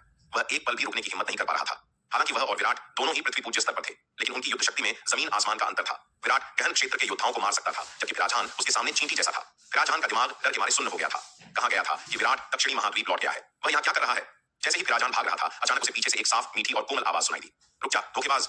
यह आवाज विराट की नहीं थी, यह एक छोटी बच्ची की आवाज थी। यह सुनकर विराजन तुरंत समझ गया कि पीछे वाला विराट भी उसी की तरह एक धोखेबाज है। उसे याद आया कि जब उसने उस विराट को देखा था तो वह भयभीत लग रहा था, क्रोधित नहीं। विराजन को पछतावा हुआ। अगर वह शांत रहता तो शायद उसकी पहचान उजागर नहीं होती और वह दूसरी विराट बच्ची खुद ही भाग जाती। लेकिन अब देर हो चुकी थी। वान्या तेजी से आगे बढ़ी और भागते हुए विराजन को पकड़ लिया। उसने उसकी पीठ पर अपनी छोटी हथेली से जोरदार वार किया। अब जब विराजन को पता चल गया था कि सामने वाला असली विराट नहीं है, तो उसने भी पलटवार किया। धड़ाम! दोनों हथेलियां टकराईं। एक जबरदस्त झटका लगा। विराजन इस वार से तोप के गोले की तरह पीछे की ओर उड़ गया। वह कई दीवारों को तोड़ता हुआ मलबे में जा गिरा। हालांकि विराजन एक प्रतिभाशाली योद्धा था, लेकिन वह वान्या जैसी जीनियस का मुकाबला कैसे कर सकता था? वान्या ने बचपन से ही विराट की सबसे कठिन तकनीकों का अभ्यास किया था। केवल एक ही हथेली के वार से विराजन बुरी तरह घायल हो गया और उठने में असमर्थ हो गया। वान्या मलबे के पास गई और विराजन को बाहर खींचा। उसने उसे जमीन पर पटका और कोमल लेकिन कड़क स्वर में चिल्लाई, तुम कौन हो? मेरे पिता का रूप क्यों धारण कर रहे हो? विराजन ने वान्या की ओर एक नजर डाली, फिर अपनी आंखें बंद कर लीं और चुप रहा। उसे बस यही उम्मीद थी कि अवंतिका जल्दी आएगी और उसे बचा लेगी। हालांकि पवन विराजन इस बात से अनजान था कि अवंतिका इस समय अपनी ही जान बचाने में लगी हुई थी। 9 मोड़ वाली आध्यात्मिक जलराशि के प्रभाव को दबाने के लिए वह एक के बाद एक एंटीडोट ले रही थी और ध्यान में लीन थी। उसके पास विराजन की मदद करने का कोई मौका नहीं था। इसके अलावा अवंतिका ने घटनाक्रम के इस मोड़ की कल्पना भी नहीं की थी। चूंकि विराट को उसने कई बार परेशान किया था और वह दक्षिणी महाद्वीप लौट गया था, इसलिए अवंतिका ने यह निष्कर्ष निकाला था कि विराट जल्द ही पवनगढ़ अकादमी नहीं लौटेगा। उसने सोचा था कि मैदान साफ है। अवंतिका ने कभी सपने में भी नहीं सोचा था कि उसकी इतनी सोची समझी योजना वान्या द्वारा बर्बाद कर दी जाएगी। अगर वान्या वहां नहीं पहुंचती तो उसकी साजिश सचमुच सफल हो सकती थी। वान्या और विराजन की लड़ाई से मचे हंगामे ने पवनगढ़ अकादमी में कई लोगों को सतर्क कर दिया। सिकंदर, गुरु जयेश और गुरु गगन जैसे हॉल मास्टर्स जांच करने के लिए दौड़ पड़े। लेकिन जब उन्होंने पूर्वी आंगन के द्वार पर दो विराट को देखा तो वे सब दंग रह गए, खासकर इसलिए कि उनमें से एक विराट जमीन पर बुरी तरह घायल पड़ा था और दूसरा गुस्से में खड़ा था। यह दृश्य देखकर सभी पूरी तरह से स्तब्ध रह गए। कोई भी जल्दबाजी में कोई कदम उठाने की हिम्मत नहीं कर पाया। आखिर यह मामला खुद विराट से जुड़ा था। गुरु जयेश ने तुरंत एक संचार जेट ताबीज का उपयोग करके असली विराट से संपर्क करने की कोशिश की, लेकिन संपर्क नहीं हो पाया। गुरु जयेश चौंक गए। फिर उन्होंने श्वेत वस्त्रधारी विराट से संपर्क करने की कोशिश की, लेकिन उससे भी संपर्क नहीं हो पाया। विराट मानो धरती से गायब हो गया था।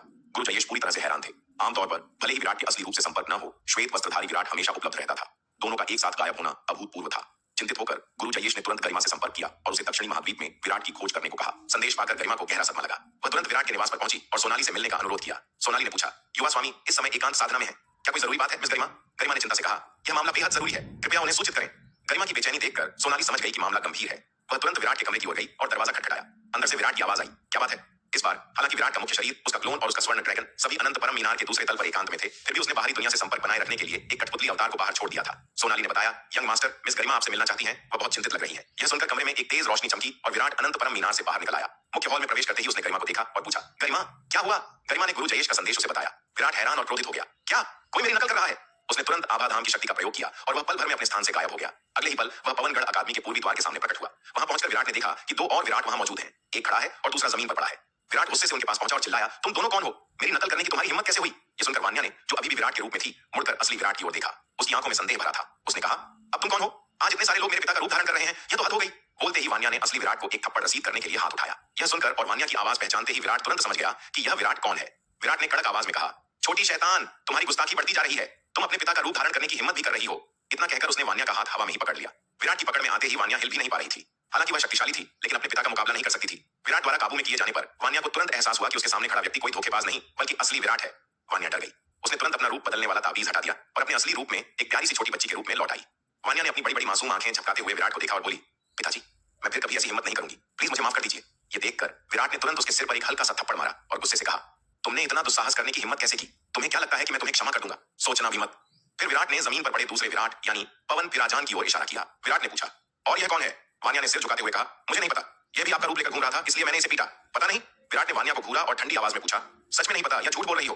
पिताजी, मुझे सच में नहीं पता, मैं झूठ कैसे बोल सकती हूँ? वान्या ने घबरा कर कहा, मैं अभी अभी पवनगढ़ अकादमी पहुंची थी और निकलने ही वाली थी कि पूर्वी आंगन के बाहर से आ रहे एक आदमी से टकरा गई। पहले तो मुझे लगा कि आप ही हैं, लेकिन जैसे ही उसने मुझे देखा वह मुड़कर भागने लगा। मैं समझ गई कि वह कोई धोखेबाज है। कोई आपके रूप को धारण करने की हिम्मत कैसे कर सकता है? इसलिए मैंने उसकी पिटाई कर दी। सच में? ये सुनकर विराट का चेहरा थोड़ा नरम पड़ा। बिल्कुल सच है, मैं आपसे झूठ बोलने की हिम्मत कैसे कर सकती हूँ? वान्या ने मासूमियत से कहा, तुम्हारी हिम्मत नहीं हुई? तुमने मेरा रूप धारण करने की हिम्मत की और क्या नहीं कर सकती? विराट ने उसे डांटा। हालांकि विराट जानता था कि इन परिस्थितियों में वान्या झूठ बोलने की हिम्मत नहीं करेगी। विराट ने वान्या की बात को दरकिनार किया और जमीन पर घायल पड़े विराट फिराजान की ओर मुड़ा। उसने उसकी पहचान पूछने में समय बर्बाद नहीं किया और सीधे अपनी अंतर्दृष्टि शक्ति का इस्तेमाल करके उसे देखा। हालांकि फिराजान का मुखौटा एक उच्च श्रेणी का जादुई हथियार था, लेकिन वह विराट की अंतर्दृष्टि शक्ति के सामने बेकार था। एक ही नजर में विराट ने मुखौटे के पीछे का असली चेहरा देख लिया। पवन फिराजान, तुम्हें वाकई बहुत हिम्मत है। मेरी नकल करने की हिम्मत कैसे हुई? विराट ने ताना मारा।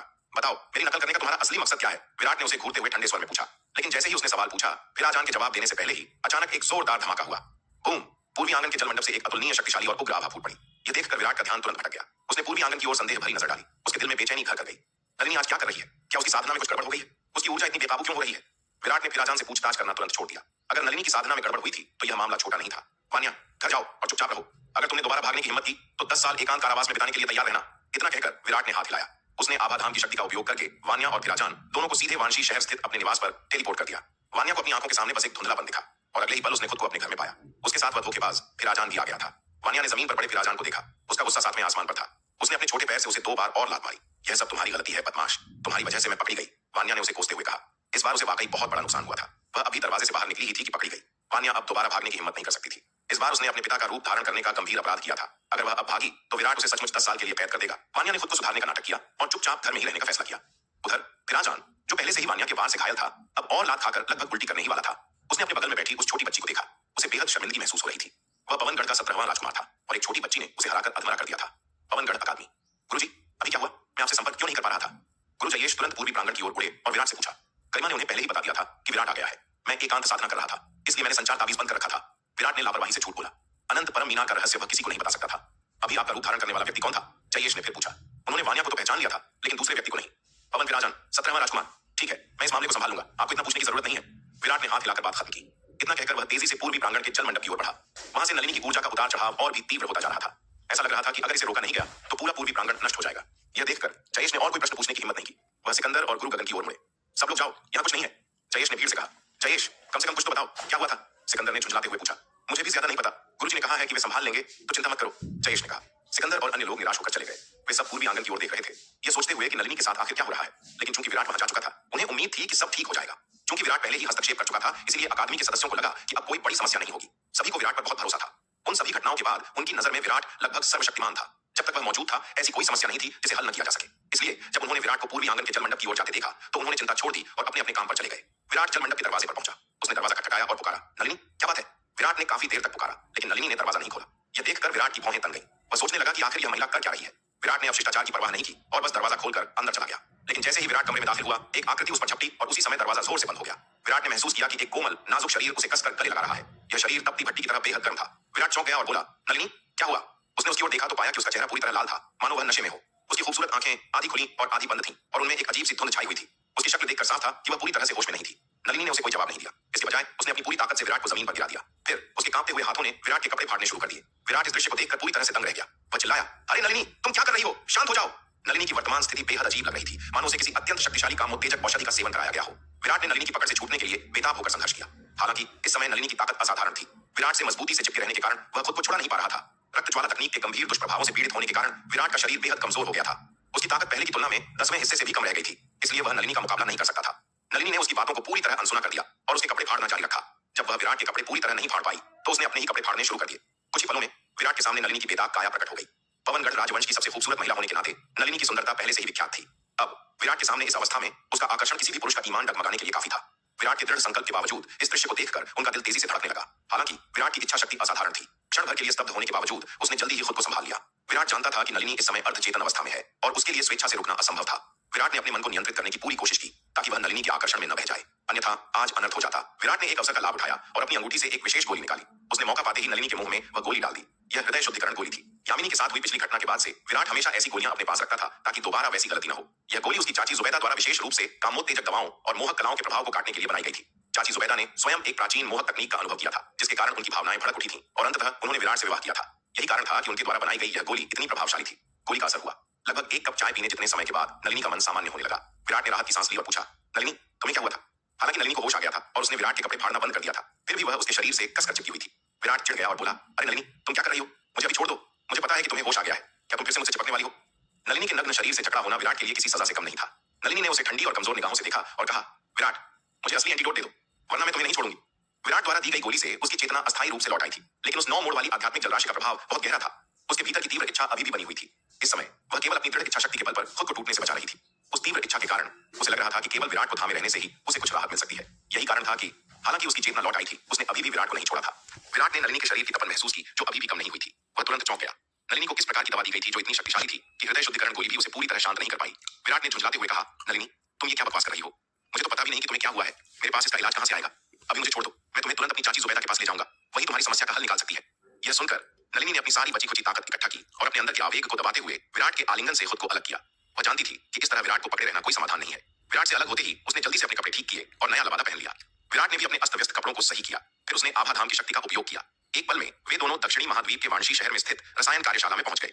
वहां पहुंचते ही विराट चिल्लाया और चाची जुबैदा को ढूंढने लगा। तलवार की रोशनी में समाहित भयानक शक्ति। एक पल में वे दोनों दक्षिणी महाद्वीप के वाराणसी शहर में स्थित रसायन कार्यशाला में पहुंच गए। वहां पहुंचते ही विराट चिल्लाया और चाची काव्या को ढूंढने लगा। कितना शक्तिशाली कामोत्तेजक है।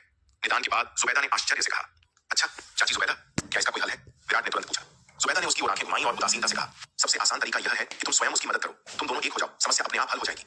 चाची, भला मैं ये कैसे कर सकता हूँ? यह सुनकर विराट ने एक रूखी हंसी हंसी। अगर वह वास्तव में नलिनी से संबंध बना लेता तो यह मुसीबतों का एक अंतहीन स्रोत होता। नलिनी दबंग और तर्कहीन थी और सबसे महत्वपूर्ण बात, वह बेहद लालची थी। अगर उनके बीच कुछ हो जाता तो कौन जानता कि वह उससे पैसे ऐंठने के लिए क्या क्या कर सकती थी। इसके अलावा एक बार जब वह और नलिनी एक हो जाते तो उसके हरम में निश्चित रूप से भारी हंगामा मच जाता। उसकी पत्नियां लिया, शालिनी और सुहानी सबसे पहले उसे निशाना बनाती। वह मुसीबतों के पहाड़ में फंस जाता। हालांकि नलिनी बेहद खूबसूरत थी, लेकिन विराट एक पल के सुख के लिए ऐसी मुसीबत मोल नहीं लेना चाहता था।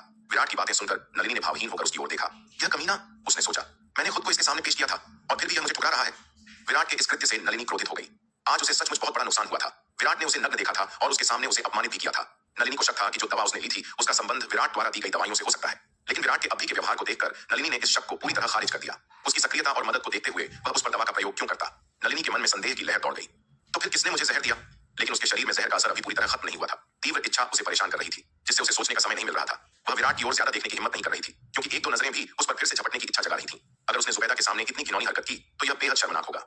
हे विराट, मेरे सामने बेवकूफी मत करो, जुबैदा ने ताना मारा। चाची, मजाक बंद करो, जल्दी से कोई उपाय सोचो, विराट ने व्यंग्य भरी मुस्कान के साथ कहा। इस समय नलिनी की खूबसूरत आंखें फिर से धुंधली होने लगी थी। अगर उसका दिमाग एक बार फिर से बेकाबू हो गया तो इस बार हृदय शुद्धिकरण गोली शायद उसे होश में न ला पाए। जुबैदा ने भी देखा कि नलिनी की हालत बिगड़ती जा रही है। उसने मजाक बंद किया और एक गोली निकालकर नलिनी को दी। महल प्रमुख नलिनी, यह गोली आपके शरीर में प्रभाव को अस्थायी रूप से दबा सकती है, लेकिन इसे पूरी तरह से खत्म करने के लिए मुझे एक विशेष एंटीडोट तैयार करना होगा। नलिनी ने झट से गोली निकली। उसने जुबैदा की ओर देखा और पूछा, श्रीमती जुबैदा, आपको एंटीडोट तैयार करने में कितना समय लगेगा? मैं निश्चित रूप से नहीं कह सकती, 1-2 दिन लग सकते हैं या 4-5 दिन भी। जुबैदा ने कुछ देर सोचने के बाद कहा। यह सुनकर नलिनी के चेहरे के भाव बदल गए। वह असहनीय पीड़ा झेल रही थी। क्या वह इसे इतने लंबे समय तक सहन कर पाएगी? इस यातना को सहने के बजाय विराट को अभी पकड़कर तुरंत खत्म कर देना बेहतर होगा। यह सोचते हुए नलिनी ने फिर से विराट की ओर देखा। उसकी निगाहें एक शिकारी की तरह थीं। विराट ने तुरंत सावधानी बरती। नलिनी, तुम क्या सोच रही हो? मैं चेतावनी दे रहा हूं, कोई भी जल्दबाजी मत करो। वह इस समय बेहद कमजोर था। अगर नलिनी उस पर हमला करती तो वह बच नहीं पाएगा। हालांकि जुबैदा की गोली का असर शुरू हो गया था। तीव्र इच्छा थोड़ी कमजोर हो गई थी। नलिनी ने अपनी इच्छा शक्ति से खुद को रोका।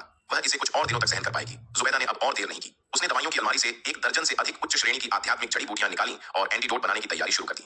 विराट, तुम अभी भी वहां क्यों खड़े हो? आओ और मदद करो। जुबैदा ने विराट को को घूरते हुए चिढ़कर कहा। नलिनी को जो दवा दी गई थी वह बहुत शक्तिशाली थी। इसके लिए जुबैदा को मध्यम 8वीं श्रेणी की गोली बनानी थी। जुबैदा पहले से ही स्वर्ग पूज्य क्षेत्र के अंतिम चरण में थी, इसलिए वह गोली बना सकती थी। लेकिन विराट की अग्नि नियंत्रण तकनीक की मदद से सफलता की संभावना 60% से बढ़कर 90% हो सकती थी। विराट तुरंत आगे बढ़ा और जुबैदा की मदद करने लगा। 8वीं श्रेणी की मध्यम स्तर की गोलियां कोई मामूली बात नहीं होती। एक छोटी सी गलती भी भारी नुकसान का कारण बन सकती है। पूरे तलवार संप्रदाय के पास ऐसी उच्च स्तरीय जड़ी बूटियां बहुत कम मात्रा में थीं, इसलिए जुबैदा को यह गोली बनाते समय बेहद सावधानी बरतनी पड़ी। विराट भी तुरंत वहां पहुंचा। जुबैदा ने उसे गोली बनाने की जटिल प्रक्रिया समझाई, जिसमें अग्नि नियंत्रण और औषधीय गुणों का संतुलन शामिल था। सुनने के बाद विराट ने जुबैदा को हैरानी से देखा और पूछा, चाची जुबैदा, क्या आप सच में मध्यम 8वीं श्रेणी की गोली बनाने जा रही हैं? जुबैदा ने उसकी ओर देखते हुए कहा, जी हाँ, नलिनी को जो जहर दिया गया था वह बहुत खतरनाक है। केवल इसी स्तर की गोली उसे पूरी तरह ठीक कर सकती है। तुम्हें शुक्रगुजार होना चाहिए कि तुम्हारे वरिष्ठ भाई बहन इतनी सारी रसायन सामग्री वापस लाए, वरना मैं भी बेबस होती और तुम्हें खुद ही नलिनी की मदद करनी पड़ती। यह सुनकर विराट के पसीने छूट गए। वह अजीब तरह से हंसा और बोला, चाची, आप मजाक कर रही हैं? जुबैदा ने उसे घूरते हुए कहा, क्या मैं मजाक करती हुई दिखती हूँ? विराट तुरंत चुप हो गया। जुबैदा का मिजाज आज ठीक नहीं था। विराट जैसा बुद्धू भी उसके शब्दों में छिपी ईर्ष्या महसूस कर सकता था। रसायन प्रक्रिया 3 दिन और 3 रात तक चली। अंत में मध्यम 8वीं श्रेणी की गोली तैयार हो गई। गोली खाते ही नलिनी को लगा जैसे वह ठंडे पानी के झरने में नहा रही हो। उसके शरीर की सारी गर्मी और तपन गायब हो गई। उसे एक अद्भुत ताजगी और शांति का अनुभव हुआ। इस कठिन परीक्षा और शक्तिशाली गोली के प्रभाव से नलिनी के मन और साधना में भी सुधार हुआ। इस गोली में मौजूद उच्च स्तरीय जड़ी बूटियों की अपार ऊर्जा ने न केवल जहर को खत्म किया, बल्कि उसकी साधना को भी काफी बढ़ा दिया। साथ ही जुबैदा ने इसमें प्राचीन आभा भी मिलाई थी, जिससे नलिनी को दोगुना फायदा हुआ। नलिनी ने विराट से कहा, विराट, मेरे लिए एक साधना कक्ष की व्यवस्था करो। मुझे एकांत में जाकर साधना करनी है। विराट ने कहा, ठीक है। वह समझ गया कि नलिनी को इस ऊर्जा को बचाने के लिए एकांत की जरूरत है। उसने आभा धाम की शक्ति का उपयोग किया और नलिनी को सीधे संप्रदाय के सबसे उन्नत साधना कक्ष में भेज दिया। नलिनी के जाने के बाद जुबैदा ने अपनी बाहें मोड़ी और विराट को घूरते हुए व्यंग्यात्मक लहजे में पूछा, विराट, इतनी खूबसूरत स्त्री तुम्हारे सामने थी और तुम उसे चाहते भी नहीं? क्या चल रहा है तुम्हारे दिमाग में? विराट ने तुरंत बनावटी मुस्कान के साथ कहा, जुबैदा, तुम क्या कह रही हो? नलिनी कितनी भी सुंदर क्यों न हो, वह तुम्हारे सामने कुछ भी नहीं है। भले ही विराट प्रेम के मामलों में कच्चा था, लेकिन अपनी पत्नियों के साथ रहने के अनुभव से उसने कुछ मीठी बातें सीख ली थी। वह जानता था कि जुबैदा को कैसे खुश करना है। विराट की बातें सुनकर जुबैदा खुश हो गई, लेकिन उसने चिढ़ने का नाटक करते हुए कहा, हम बस मीठी मीठी बातें। नलिनी तो पवनगढ़ की सबसे सुंदर महिला है, मैं तो बस एक बूढ़ी औरत हूँ। विराट ने मुस्कुराते हुए कहा, अगर तुम बूढ़ी हो तो दुनिया में कोई जवान और सुंदर नहीं है। जुबैदा से थोड़ी देर बात करने के बाद विराट ने विदा ली और अपने निवास पर लौट आया। मुख्य हॉल में वान्या एक कुर्सी पर बैठी थी। उसका सिर मेज पर टिका था और वह बोरियत से मेज थपथपा रही थी। दूसरी ओर विराजान अभी भी अधमरा होकर जमीन पर पड़ा था, बिल्कुल बेजान। विराट को देखते ही वान्या उछलकर खड़ी हो गई और प्यार से बोली, पापा। विराट ने उसे घूरते हुए डांटने के लिए मुंह खोला, लेकिन तभी उसने देखा कि वान्या की निगाहें कुछ अजीब हैं। वह उसकी गर्दन की ओर देख रही थी। विराट ने झुंझलाते हुए कहा, वान्या, तुम क्या कर रही हो? ये मत सोचो कि इस नाटक से तुम बच जाओगी। वान्या ने मुस्कुराते हुए विराट की गर्दन की ओर इशारा किया और बोली, पिताजी, अगर आप बाद में मां से मिलने जा रहे हैं तो अपनी गर्दन से ये लाल निशान मिटा लीजिए, वरना मुझे डर है कि आप बड़ी मुसीबत में पड़ जाएंगे। ये सुनकर विराट चौंक गया। उसने जल्दी से एक दर्पण निकाला और खुद को देखा। वाकई उसकी गर्दन पर कई लाल निशान थे। ये निशान नलिनी ने उसे गले लगाते समय बनाए थे। अब उसे समझ आया कि जुबैदा इतनी ईर्ष्यालु और व्यंग्यात्मक बातें क्यों कर रही थी। उसने ये निशान देख लिए थे। विराट डर से कांप उठा।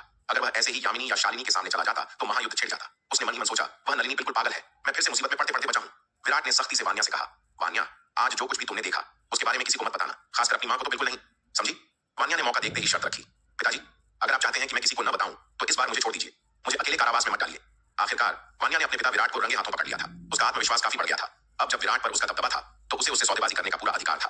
वान्या को विराट की गर्दन पर बने निशान की जरा भी परवाह नहीं थी, न ही इस बात की कि किस औरत ने उसे बनाया था। उसके पिता की पहले से ही बहुत सी पत्नियां थीं, उसे कुछ और रखैले रखने से कोई फर्क नहीं पड़ता था। वान्या की धमकी सुनकर विराट का चेहरा गुस्से से लाल हो गया। उसने गुस्से से कहा, वान्या, मुझे लगता है कि तुम खुद ही मुसीबत मोल ले रही हो। अपने पिता को धमकी देने की हिम्मत भी कर रही हो। यह एक खतरनाक शुरुआत थी। अगर उसने आज वान्या को नहीं रोका तो कौन जाने कि यह छोटी लड़की आगे चलकर किस तरह की घिनौनी हरकतें करेगी।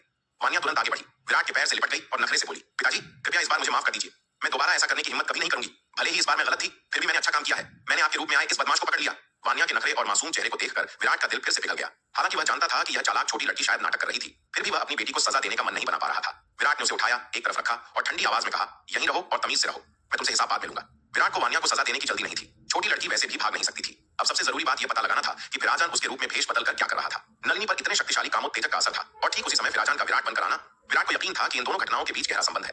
विराट ने विराजन को जमीन पर गिराते हुए लात मारी और शांत स्वर में पूछा, विराजन, नाटक करना बंद करो, बोलो, मेरा रूप धारण करने के पीछे तुम्हारा क्या इरादा है?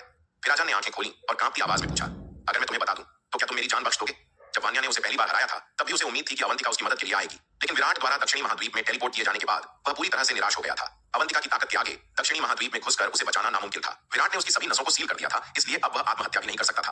विराट ने ठंडे लहजे में कहा, अब तुम्हें मुझसे सौदेबाजी करने का कोई अधिकार नहीं है। ईमानदारी से कबूल करो और मैं तुम्हें तुरंत मौत दे सकता हूँ, वरना मुझे तुम्हारी आत्मा की खोज करनी पड़ सकती है। आत्मा की खोज शब्द सुनते ही विराजन कांप उठा। यह प्रक्रिया मृत्यु से भी बदतर थी। इससे इंसान या तो पागल हो जाता था या हमेशा के लिए मूर्ख बन जाता था। विराजन का चेहरा पीला पड़ गया और वह चिल्लाया, मैं बोलूंगा, मैं सब बोलूंगा। इस समय उसे जीने की कोई उम्मीद नहीं थी, बस वह सम्मानजनक मौत चाहता था। इसके अलावा अब उसके मन में अवंतिका के लिए अपार घृणा थी।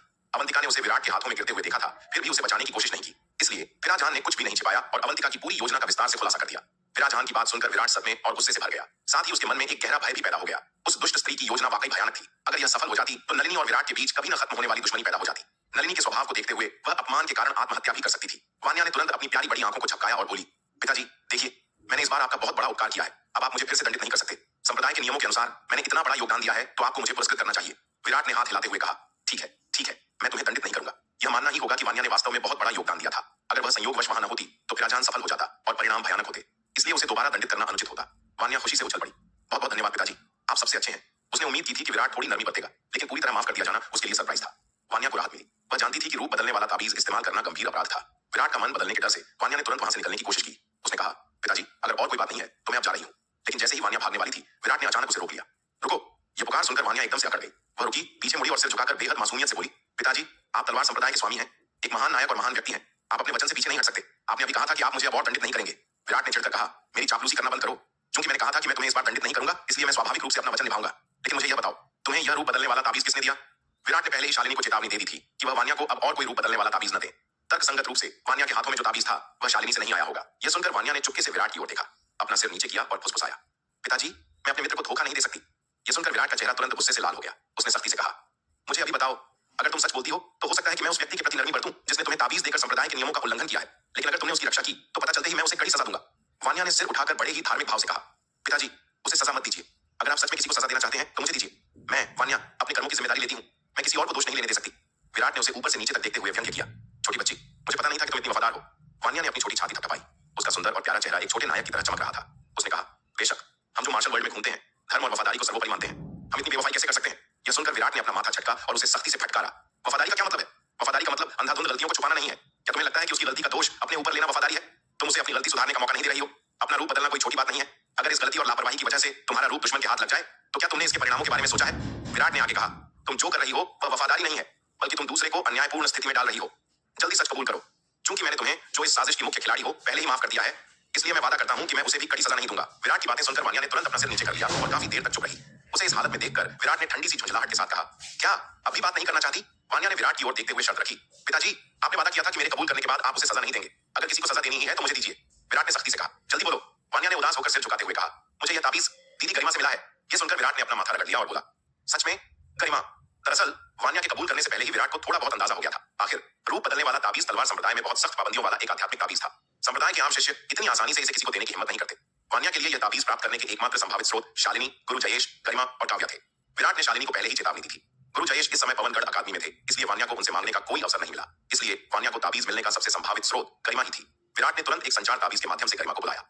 विराट के निवास पर पहुंचने पर गरिमा ने वान्या को अपने सामने सिर झुकाए और उदास खड़ा देखा। पिछले कुछ दिनों की घटनाओं को देखते हुए गरिमा ने तुरंत विराट के उसे बुलाने के उद्देश्य का अनुमान लगा लिया। गरिमा ने सावधानी से विराट के पास आते हुए पूछा, युवा स्वामी, क्या आपने मुझे किसी काम से बुलाया है?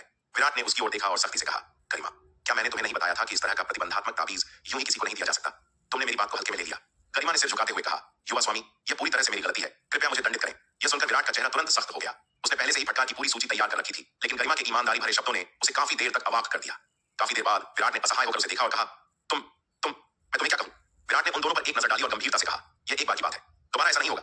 अगर ऐसी घटना दोबारा हुई तो मैं इसे आसानी से नहीं जाने दूंगा, खासकर तुम वान्या। क्या तुम मेरी बात सुन रही हो? गरिमा ने झुककर कहा, जी युवा स्वामी, मैं आपकी शिक्षाओं का पालन अवश्य करूंगी। वान्या ने भी उदास होकर कहा, मैं समझ गई पिताजी। विराट ने हाथ हिलाकर कहा, ठीक है, तुम दोनों जा सकती हो। जब वे दोनों एक लंबी और एक छोटी विराट के घर से चली गईं, तो वान्या ने गरिमा की ओर क्षमा याचना भरे लहजे में देखा और कहा, दीदी गरिमा, मुझे माफ कर दो, मैंने आपको फंसा दिया। गरिमा ने मुस्कुराते हुए वान्या के सिर पर धीरे से थपथपाया और कहा, छोटी चाची, इसकी कोई जरूरत नहीं है। यह मामला वैसे भी युवा स्वामी को बता दिया जाना चाहिए था। दरअसल अगर विराट ने उसे कड़ी सजा भी दी होती तो भी गरिमा को कोई शिकायत नहीं होती। उसे और उसकी बहन दोनों को विराट ने बचाया था, और चाहे वह उसके साथ कैसा भी बर्ताव करे, उसे कोई पछतावा नहीं था। थोड़ी बहुत डांट फटकार से क्या फर्क पड़ता है? इस बार वान्या ने जो मुसीबत खड़ी की थी, अगर मुमकिन होता तो गरिमा वान्या की सारी गलती अपने ऊपर ले लेती। वह इस बेहद प्यारी बच्ची को बहुत पसंद करती थी। हालांकि गरिमा उसे दोष नहीं दे रही थी, फिर भी वान्या नाराज थी क्योंकि उसने अपनी प्यारी दीदी को फंसा दिया था। वान्या को सिर झुकाए उदास देखकर गरिमा मुस्कुराते हुए बोली, ठीक है, अब उदास मत हो, ये तो बस कुछ डांट फटकार है, कोई बड़ी बात नहीं, दिल पर मत लो। वान्या ने एक लंबी आह भरी और कहा, दीदी गरिमा, लगता है मैं अब ऐसी शरारतें नहीं कर सकती, कहीं मैं दूसरों को भी मुसीबत में न डाल दूं। अगर सिर्फ उसे ही सजा मिलती तो विराट द्वारा उसे 10 या 8 साल के लिए कैद कर लेने पर भी उसे ज्यादा बुरा नहीं लगता। आखिरकार उसने खुद ही यह गलती की थी और उसे इसके परिणाम भुगतने ही थे। लेकिन अगर उसके कार्यों के कारण दूसरों को भी दोषी ठहराया जाता और विराट द्वारा दंडित किया जाता तो वान्या को बहुत अपराध बोध और दुख होता। इस घटना के बाद वान्या लंबे समय तक चुपके से बाहर नहीं निकली, बल्कि आज्ञाकारी रूप से साधना करने के लिए घर में ही रही। उसने मन ही मन निश्चय किया कि जब उसकी शक्ति इतनी बढ़ जाएगी कि पूरे तलवार संप्रदाय में उसे हराना मुश्किल हो जाएगा, तो उसके पिता के पास उसे घर में कैद रखने का कोई बहाना नहीं बचेगा। यह उसके लिए इतना मुश्किल नहीं था। अपनी मार्शल आर्ट प्रतिभा के साथ जब तक वह वास्तव में साधना पर ध्यान केंद्रित करती, उसके पिता विराट के अलावा पूरे संप्रदाय में कोई और नहीं था जो उसकी बराबरी कर सके। वानशी शहर के सबसे उन्नत साधना कक्ष में नलिनी मध्यम 8वीं श्रेणी की गोली की औषधीय शक्ति को अपने शरीर में उतार रही थी और उसके अपार लाभों को आत्मसात कर रही थी। तभी अचानक उसे अपने सामने अंतरिक्ष में कुछ हलचल महसूस हुई। आंखें खोलकर उसने देखा कि विराट अचानक उसके सामने प्रकट हो गया है और अपने साथ एक और विराट को लिए हुए है जो बंधक बना हुआ था। नलिनी ने संदेह से पूछा, विराट तुम यहाँ क्या कर रहे हो और ये दूसरा कौन है? विराट ने उसकी ओर देखते हुए गंभीरता से पूछा, क्या तुम्हें पता है कि तुम्हें वह कामोत्तेजक दवा किसने दी थी? नलिनी का चेहरा तुरंत गुस्से से लाल हो गया और उसने पूछा, कौन था वह? विराट ने जमीन पर पड़े दूसरे व्यक्ति को ठोकर मारी और शांत भाव से कहा, विराजन तुमने जो मुझे बताया वह अब नलिनी को दोहराओ।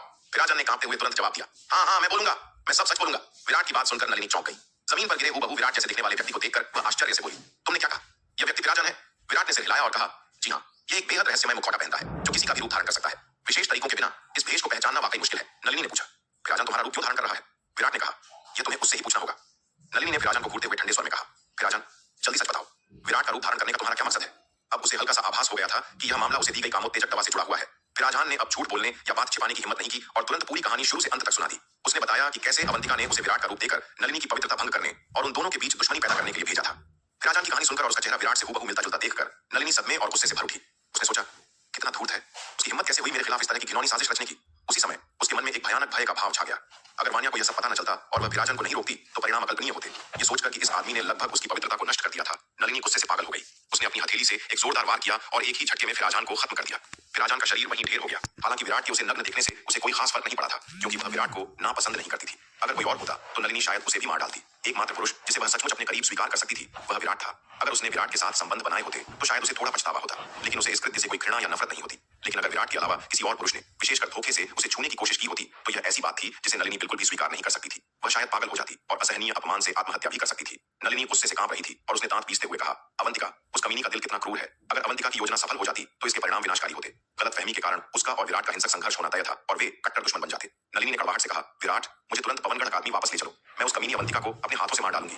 उसका लाल चेहरा देखकर विराट समझ गया कि इस बार नलिनी सचमुच गुस्से में है। उसने पहले कभी उसे किसी को गाली देते नहीं सुना था। वह इस तरह के अपमानजनक शब्दों का सहारा ले रही थी जिससे उसके गुस्से की तीव्रता स्पष्ट हो रही थी। विराट ने हाथ हिलाकर विराजन की मृत्यु के बाद जमीन पर गिरे मुखौटे को उठा लिया। उसने मुखौटे को ध्यान से देखा और कहा, इस तरह का मुखौटा सचमुच अद्भुत जादुई हथियार है। हालांकि यह मेरे रूप बदलने वाले ताबीज जितना शक्तिशाली नहीं है, फिर भी भेष बदलने के लिए यह बेहद कारगर है। नलिनी ने गुस्से से उसे घूरा और चिल्लाई, विराट मैंने तुम्हें मुझे पवनगढ़ वापस ले जाने के लिए कहा था और तुम यहाँ एक मुखौटे की तारीफ कर रहे हो। इस बार वह अवंतिका को बिल्कुल नहीं छोड़ने वाली थी। वह इस दुष्ट और नीच औरत को जान से मारने के लिए दृढ़ संकल्पित थी। विराट ने उसकी ओर देखते हुए शांत स्वर में कहा, नलिनी जब तक तुम शांत नहीं हो जाती मुझसे यह मत कहो, वरना आज तुम इस साधना कक्ष से बाहर नहीं निकल पाओगी। नलिनी ने विराट को गुस्से से घूरा और कहा, अगर तुम मुझे वापस नहीं भेजोगे तो मैं खुद चली जाऊंगी। इतना कहकर वह साधना कक्ष के दरवाजे तक गई और पत्थर का दरवाजा खोलने के लिए हाथ बढ़ाया। जैसे ही उसका कोमल हाथ दरवाजे के तंत्र को छूने वाला था, उसकी आंखों के सामने एक चकाचौंध भरी रोशनी चमकी। विराट ने अपनी पूरी शक्ति से साधना कक्ष की संपूर्ण सुरक्षा प्रणाली को सक्रिय कर दिया था। पूरा कमरा एक अभेद्य किले में बदल गया। नलिनी ने अपना सिर घुमाया, विराट को घूरा और लाल आंखों से कहा, विराट इसका क्या मतलब है? विराट ने शांत भाव से कहा, मैंने पहले ही कहा है, अगर आज तुम शांत नहीं हुई तो इस कमरे से बाहर नहीं निकल पाओगी। नलिनी ने गुस्से से जवाब दिया, विराट मुझे लड़ने पर मजबूर मत करो। विराट ने उसकी तरफ देखते हुए चुनौती दी, नलिनी क्या तुम्हें यकीन है कि तुम मुझे मेरे ही इलाके में हरा सकती हो? हालांकि अपनी विशेष तकनीक के इस्तेमाल के दुष्प्रभावों के कारण विराट अभी पूरी तरह ठीक नहीं हुआ था और उसकी मौजूदा ताकत उसकी चरम शक्ति का सिर्फ एक अंश थी। किसी और जगह पर वह पूरी तरह से नलिनी की दया पर होता, लेकिन दुर्भाग्य से यह साधना कक्ष उसका गढ़ था जहां उसने अनेकों शक्तिशाली व्यूह रचनाएं स्थापित कर रखी थी। वांशी शहर तलवार संप्रदाय के 3 प्रमुख नगरों में से एक था और इसे संप्रदाय का दिल माना जाता था। यह नगर अनगिनत सुरक्षा संरचनाओं से घिरा हुआ था। यहाँ अंधकार स्वामी जैसा शक्तिशाली योद्धा भी विराट का सामना नहीं कर सकता था, तो नलिनी की बात ही क्या थी। इसके अलावा नलिनी की साधना के दौरान होने वाली हलचल से नुकसान रोकने के लिए विराट ने इस प्रशिक्षण कक्ष को सीधे वांशी नगर की मुख्य सुरक्षा संरचना से जोड़ रखा था। इसका मतलब था कि विराट यहाँ नगर की पूरी शक्ति का उपयोग कर सकता था।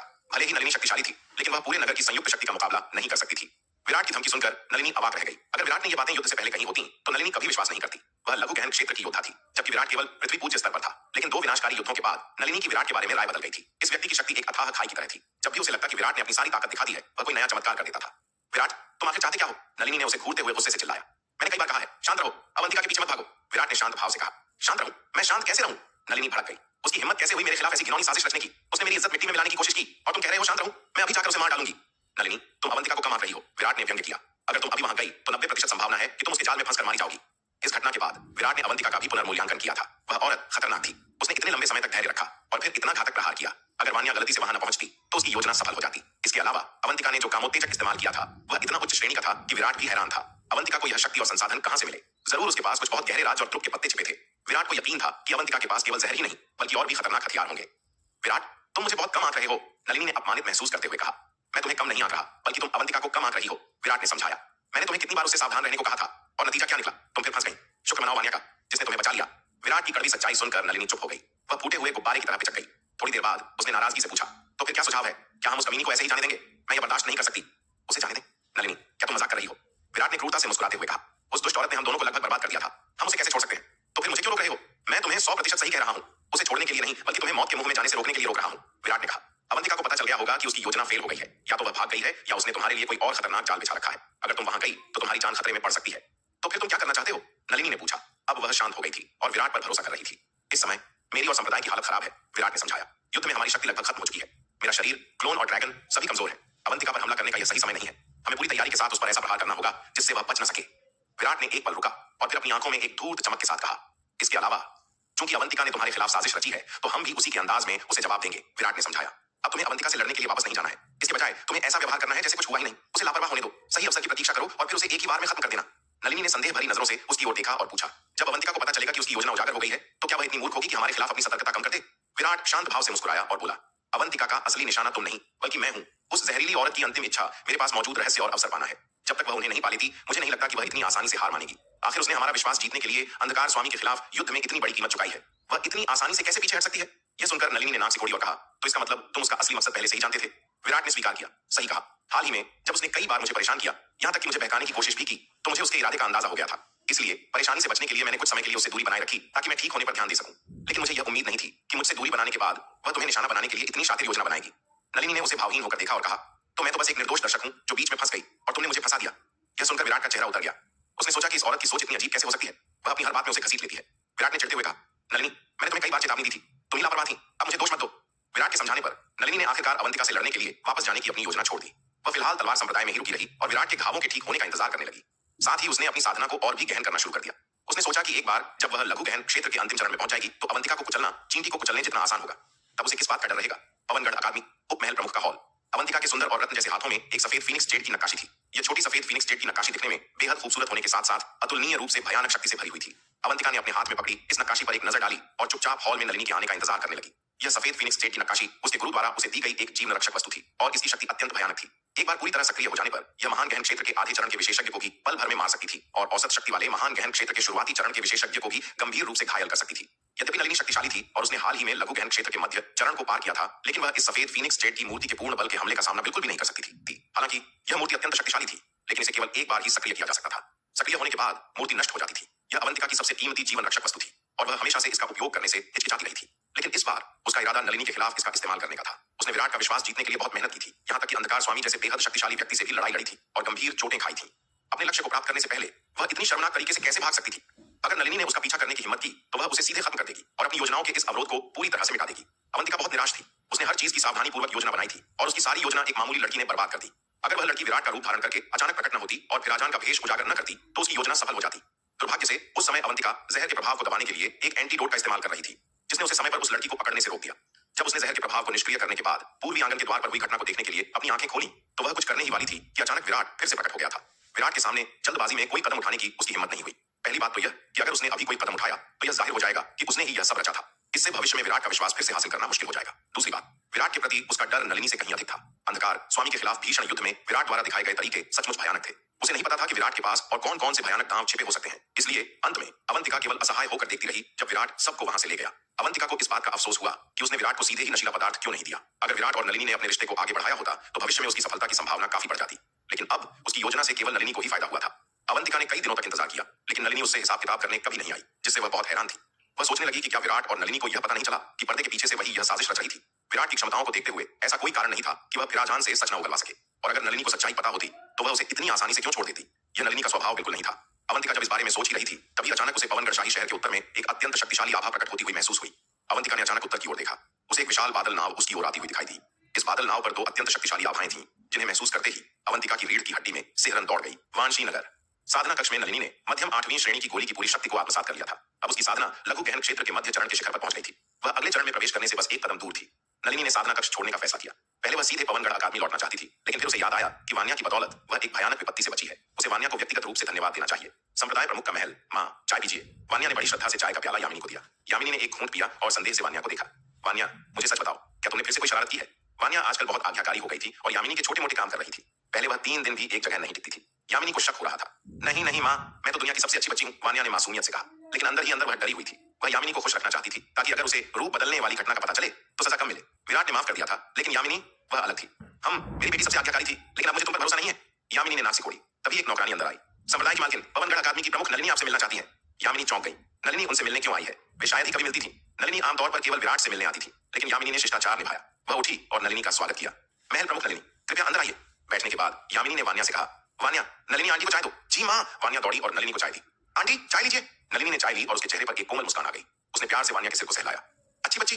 अगर कोई पवनगढ़ अकादमी का सदस्य यह देखता तो बेहोश हो जाता। नलिनी, जो हमेशा बर्फ की तरह ठंडी रहती थी, आज इतनी कोमल कैसे हो गई? नलिनी की मुस्कान इतनी सुंदर थी कि यामिनी भी दंग रह गई। उसे अचानक जलन महसूस हुई। क्या विराट, जो इस महिला के साथ इतना समय बिताता था, उस पर मोहित हो गया था?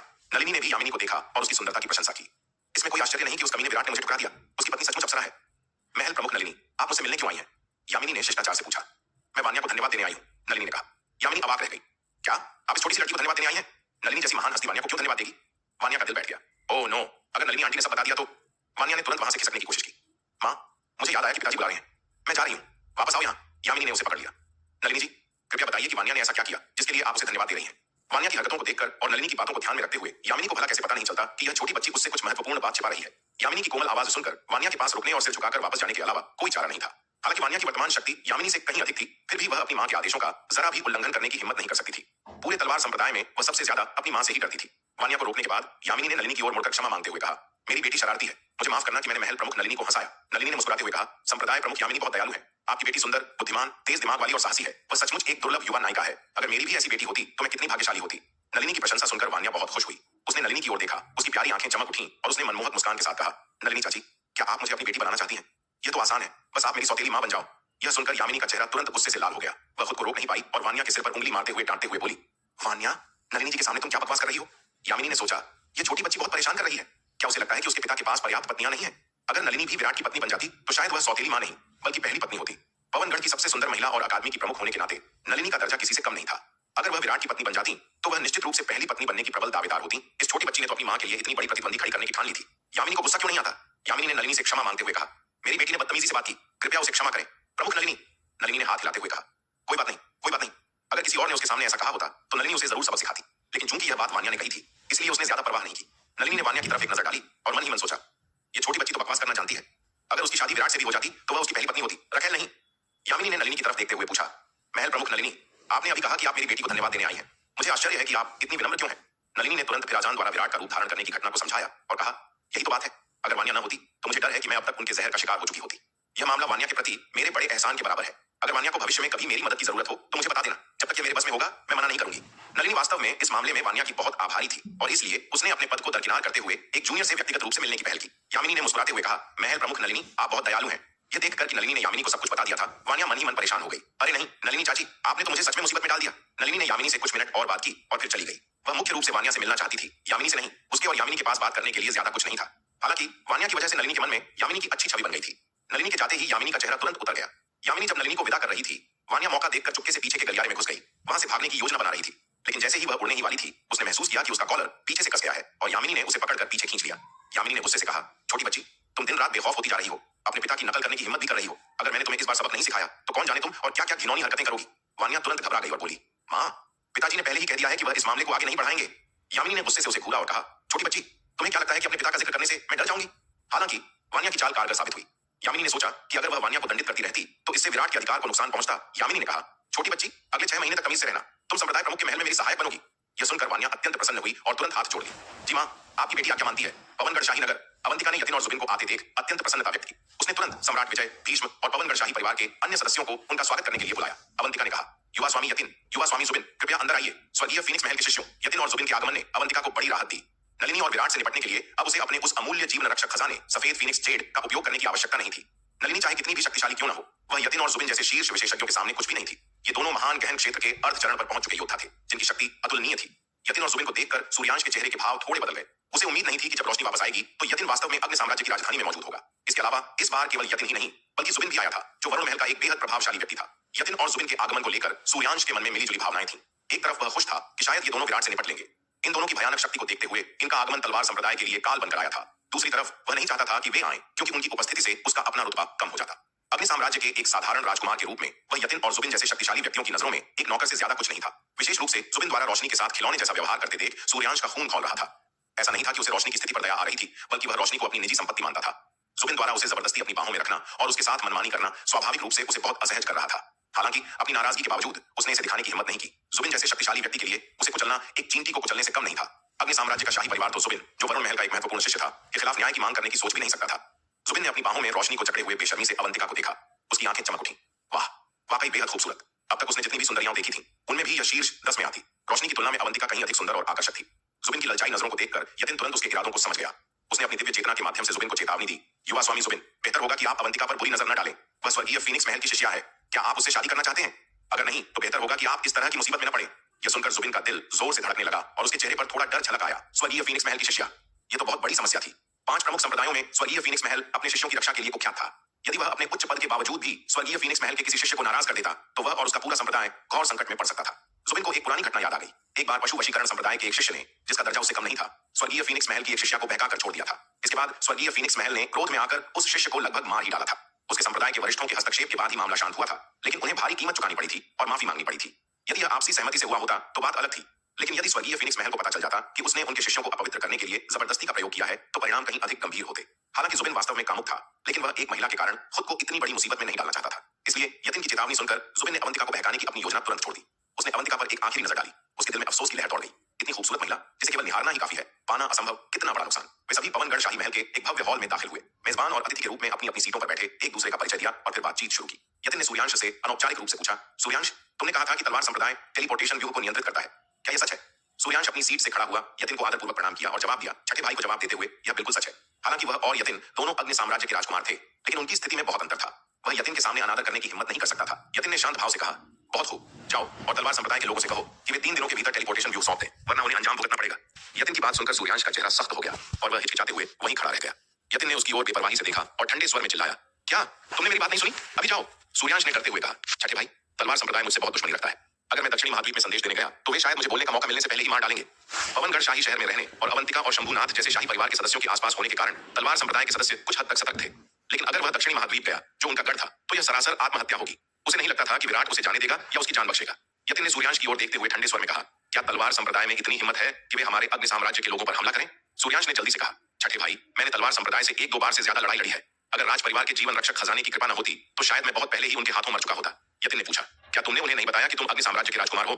सूर्यांश ने आग में घी डालते हुए कहा, मैंने उन्हें बता दिया है और वे जानते हैं कि मैं अग्नि साम्राज्य का राजकुमार हूं, लेकिन वे हमारे साम्राज्य को बिल्कुल भी गंभीरता से नहीं लेते। उन्होंने कहा कि अग्नि साम्राज्य कुछ भी नहीं है और चाहे कितने भी लोग आए, उनका तलवार संप्रदाय उन सबको मार डालेगा। सूर्यांश जानता था कि अब जब यतिन और जुबिन, ये 2 दुष्ट सितारे आ चुके हैं, तो वह फूट डालने का यह मौका नहीं छोड़ेगा। जब तक वह यतिन और जुबिन को क्रोधित करके उन्हें कार्रवाई करने के लिए मजबूर नहीं करता, तब तक विराट और तलवार संप्रदाय का पतन निश्चित नहीं होगा। जुबिन और यतिन दोनों ही महान गहन क्षेत्र के शीर्ष स्तर के विशेषज्ञ थे, विशेष रूप से यतिन, जिसकी मार्शल आर्ट प्रतिभा अद्भुत थी। यद्यपि यतिन की साधना केवल महान गहन क्षेत्र के आधे चरण तक ही सीमित थी, फिर भी उसने एक सच्चे महान गहन क्षेत्र के विशेषज्ञ को परास्त करने का अद्भुत रिकॉर्ड बनाया था। उनकी संयुक्त शक्ति अंधकार स्वामी की सामर्थ्य से कहीं अधिक थी। सूर्यांश की बात सुनकर यतिन की आंखों से 2 ठंडी किरणें निकली। उसने धीमी लेकिन कड़क आवाज में पूछा, क्या उन्होंने सचमुच यही कहा? यतिन के शरीर से अतुलनीय रूप से तीव्र और घातक आभा उत्पन्न हुई। इस भयानक आभा के कारण पूरा हॉल पल भर में बर्फीली ठंड से भर गया। यतिन से निकल रही भयानक हत्यारी भावना को महसूस करते हुए सूर्यांश के शरीर में सिहरन दौड़ गई। उसने जल्दी से कहा, यह बिल्कुल सच है। मैं अपने छठे भाई को धोखा देने की हिम्मत कैसे कर सकता हूँ? यह तलवार संप्रदाय बेहद अहंकारी है और सभी को तुच्छ समझता है। मैं गारंटी दे सकता हूँ कि मैंने जो कहा वह बिल्कुल सच है। इसी क्षण शंभुनाथ ने बीच में दखल दिया।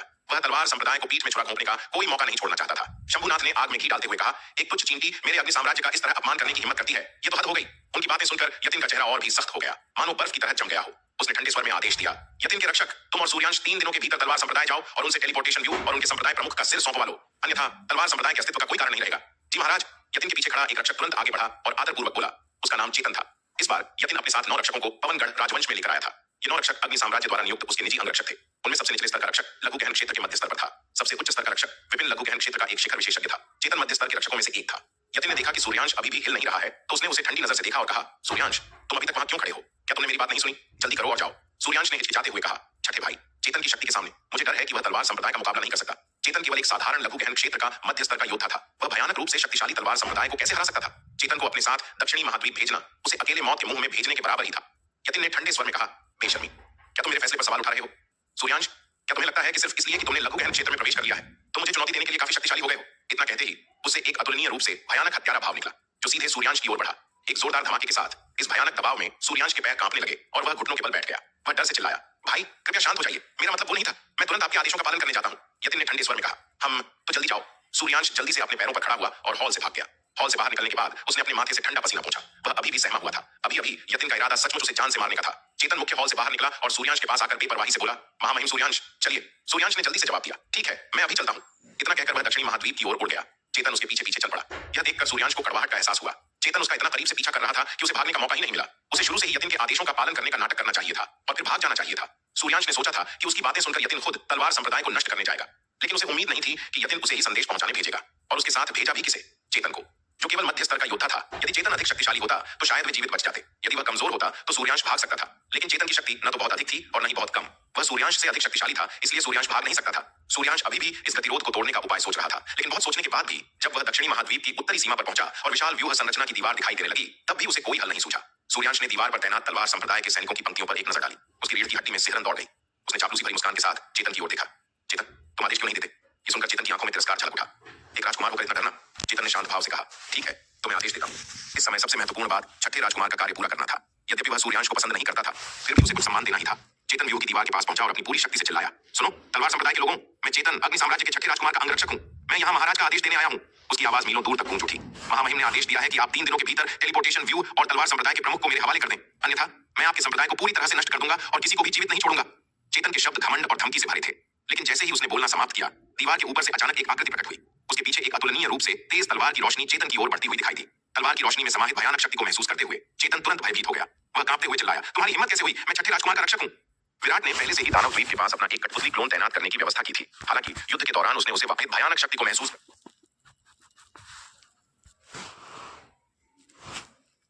हुए चेतन तुरंत भयभीत हो गया। वह कांपते हुए चिल्लाया, तुम्हारी हिम्मत कैसे हुई? मैं छठे राजकुमार का रक्षक हूँ। इससे पहले कि वह अपनी बात पूरी कर पाता, भयानक तलवार की रोशनी ने चेतन पर जोरदार प्रहार किया। इस भयानक तलवार के वार के सामने वह पूरी तरह से असहाय था और सीधे धूल में मिल गया। नलिनी का सुंदर चेहरा बर्फ जैसा ठंडा पड़ गया। चेतन को एक ही वार में मारने के बाद उसने दूर खड़े सूर्यांश की ओर देखा। अवंतिका द्वारा धोखा दिए जाने और लगभग अपनी इज्जत खोने के कारण नलिनी पहले से ही क्रोध से उबल रही थी। विराट ने उसे अवंतिका से बदला लेने के लिए वापस जाने से रोक दिया था, जिससे नलिनी के पास अपना क्रोध निकालने का कोई स्थान नहीं बचा था। अब चेतन का यहाँ आकर बकवास करना और तलवार संप्रदाय से टेलीपोर्टेशन व्यू और संप्रदाय प्रमुख का सिर मांगना, इसने नलिनी के गुस्से में आग में घी डालने का काम किया। नलिनी को अग्नि साम्राज्य के लोगों से कभी कोई सहानुभूति नहीं थी। जब सूर्यांश पहली बार पवनगढ़ आया था तो उसने नलिनी से बदतमीजी की थी। वह उसे तभी जान से मारना चाहती थी, लेकिन उस समय उसकी शक्ति कम थी और शंभुनाथ ने उसे रोक दिया था। लेकिन अब ये बदमाश उसके दरवाजे पर दस्तक देने की हिम्मत कर रहे थे। वह उनके प्रति विनम्र क्यों रहे? यह देखकर सूर्यांश भयभीत हो गया। वह जानता था कि चेतन तलवार संप्रदाय का मुकाबला नहीं कर सकता, लेकिन उसने यह उम्मीद नहीं की थी कि चेतन नलिनी के एक भी तलवार के वार को सहन नहीं कर पाएगा। अंधकार स्वामी के साथ हुए युद्ध के बाद से नलिनी की शक्ति में आश्चर्यजनक वृद्धि हुई थी। सूर्यांश अब और देर नहीं कर सकता था। वह तुरंत उड़ा और जान बचाकर भागने लगा, लेकिन तभी एक अतुलनीय रूप से तेज तलवार की रोशनी आकाश को चीरती हुई उसकी ओर बढ़ी। नहीं, यह दृश्य देखकर सूर्यांश की आंखें भय से चौड़ी हो गईं। उसने कभी कल्पना भी नहीं की थी कि उसकी मृत्यु दक्षिणी महाद्वीप में इतने दूर दराज के स्थान पर होगी। इस क्षण सूर्यांश के हृदय में असीम पश्चाताप उमड़ पड़ा। यदि वह पवनगढ़ में इतना अहंकारी न होता और तलवार संप्रदाय को नाराज न करता तो शायद आज वह जीवित होता, लेकिन अब बहुत देर हो चुकी थी। अतीत के कर्मों का फल वर्तमान में मिलता है। सूर्यांश के अहंकारी और क्रूर कार्यों का अंततः अंत होना ही था। धड़ाम! एक अतुलनीय रूप से तेज तलवार की रोशनी ने सूर्यांश पर जोरदार प्रहार किया और उसे पल भर में अपनी चपेट में ले लिया। इस क्षण सूर्यांश ने महसूस किया कि उसकी चेतना असीम अंधकार में डूब रही है। नलिनी तुरंत उस स्थान पर पहुंच गई जहां सूर्यांश राख में तब्दील हो गया था। उसने हाथ के इशारे से सूर्यांश के छोड़े हुए खजाने को इकट्ठा कर लिया। हालांकि नलिनी की तलवार से सूर्यांश के शरीर के टुकड़े टुकड़े हो गए थे, लेकिन उसके पास मौजूद 8वीं श्रेणी के जादुई खजाने सुरक्षित थे। नलिनी ने उन खजानों की जांच की। सूर्यांश के पास चेतन से 100 गुना अधिक संपत्ति थी। इस विशाल संग्रह को देखकर नलिनी के चेहरे पर संतुष्टि का भाव आ गया। नलिनी पलक झपकते ही वापस व्यू दीवार के शीर्ष पर पहुंच गई। गुरु भूपति ने नलिनी की ओर देखते हुए सावधानी से पूछा, महल प्रमुख, क्या आपने उन्हें ऐसे ही मार डाला? गुरु भूपति अपनी हालिया साधना में हुई वृद्धि को लेकर कुछ हद तक आत्मसंतुष्ट थे, क्योंकि उन्हें लग रहा था कि वे लघु गहन क्षेत्र के मध्य चरण में प्रवेश करने ही वाले हैं। लेकिन नलिनी की तलवार के वार को देखते ही उनका सारा आत्मविश्वास हिल गया। नलिनी की शक्ति उनसे बहुत आगे थी। नलिनी ने उपहास किया, ये बदमाश दुनिया के लिए खतरा है, इन्हें जिंदा रखने का क्या फायदा? गुरु भूपति ने डरते हुए कहा, नहीं महल प्रमुख, मेरा मतलब था कि हम पहले उन्हें पकड़कर पूछताछ कर सकते थे। हमें पता करना चाहिए था कि पवनगढ़ में आए उन 2 नए शक्तिशाली योद्धाओं की पहचान क्या है। स्थिति स्पष्ट होने के बाद उन्हें मारने में देर नहीं होती। झूठ नहीं था। यतिन और जुबिन के पवनगढ़ पहुंचते ही तलवार संप्रदाय को इसकी खबर मिल गई थी, लेकिन वे उनकी सटीक शक्ति का अंदाजा नहीं लगा पाए थे। गुरु भूपति की बात सुनकर नलिनी का चेहरा तुरंत सख्त हो गया। गुस्से में उसने यह सोचा ही नहीं था। उसने अपनी गलती छुपाने के लिए गुरु भूपति को ही डांट दिया, तुमने पहले क्यों नहीं बताया? वे तो मर चुके हैं, अब कहने का क्या फायदा? गुरु भूपति ने तुरंत हार मान ली और कहा, जी हाँ, महल प्रमुख सही कह रही हैं, मैंने ठीक से सोचा नहीं। हालांकि मन ही मन गुरु भूपति खुद को कोस रहे थे। नलिनी इतनी जल्दी में निकल गई थी कि उन्हें रोकने का मौका ही नहीं मिला। नलिनी का स्वभाव आजकल बहुत उग्र था। विराट के अलावा उसे कोई नहीं संभाल सकता था, लेकिन विराट इस समय एकांतवास में था और उसने सख्त निर्देश दिए थे कि जब तक कोई अत्यंत महत्वपूर्ण बात न हो उसे परेशान न किया जाए।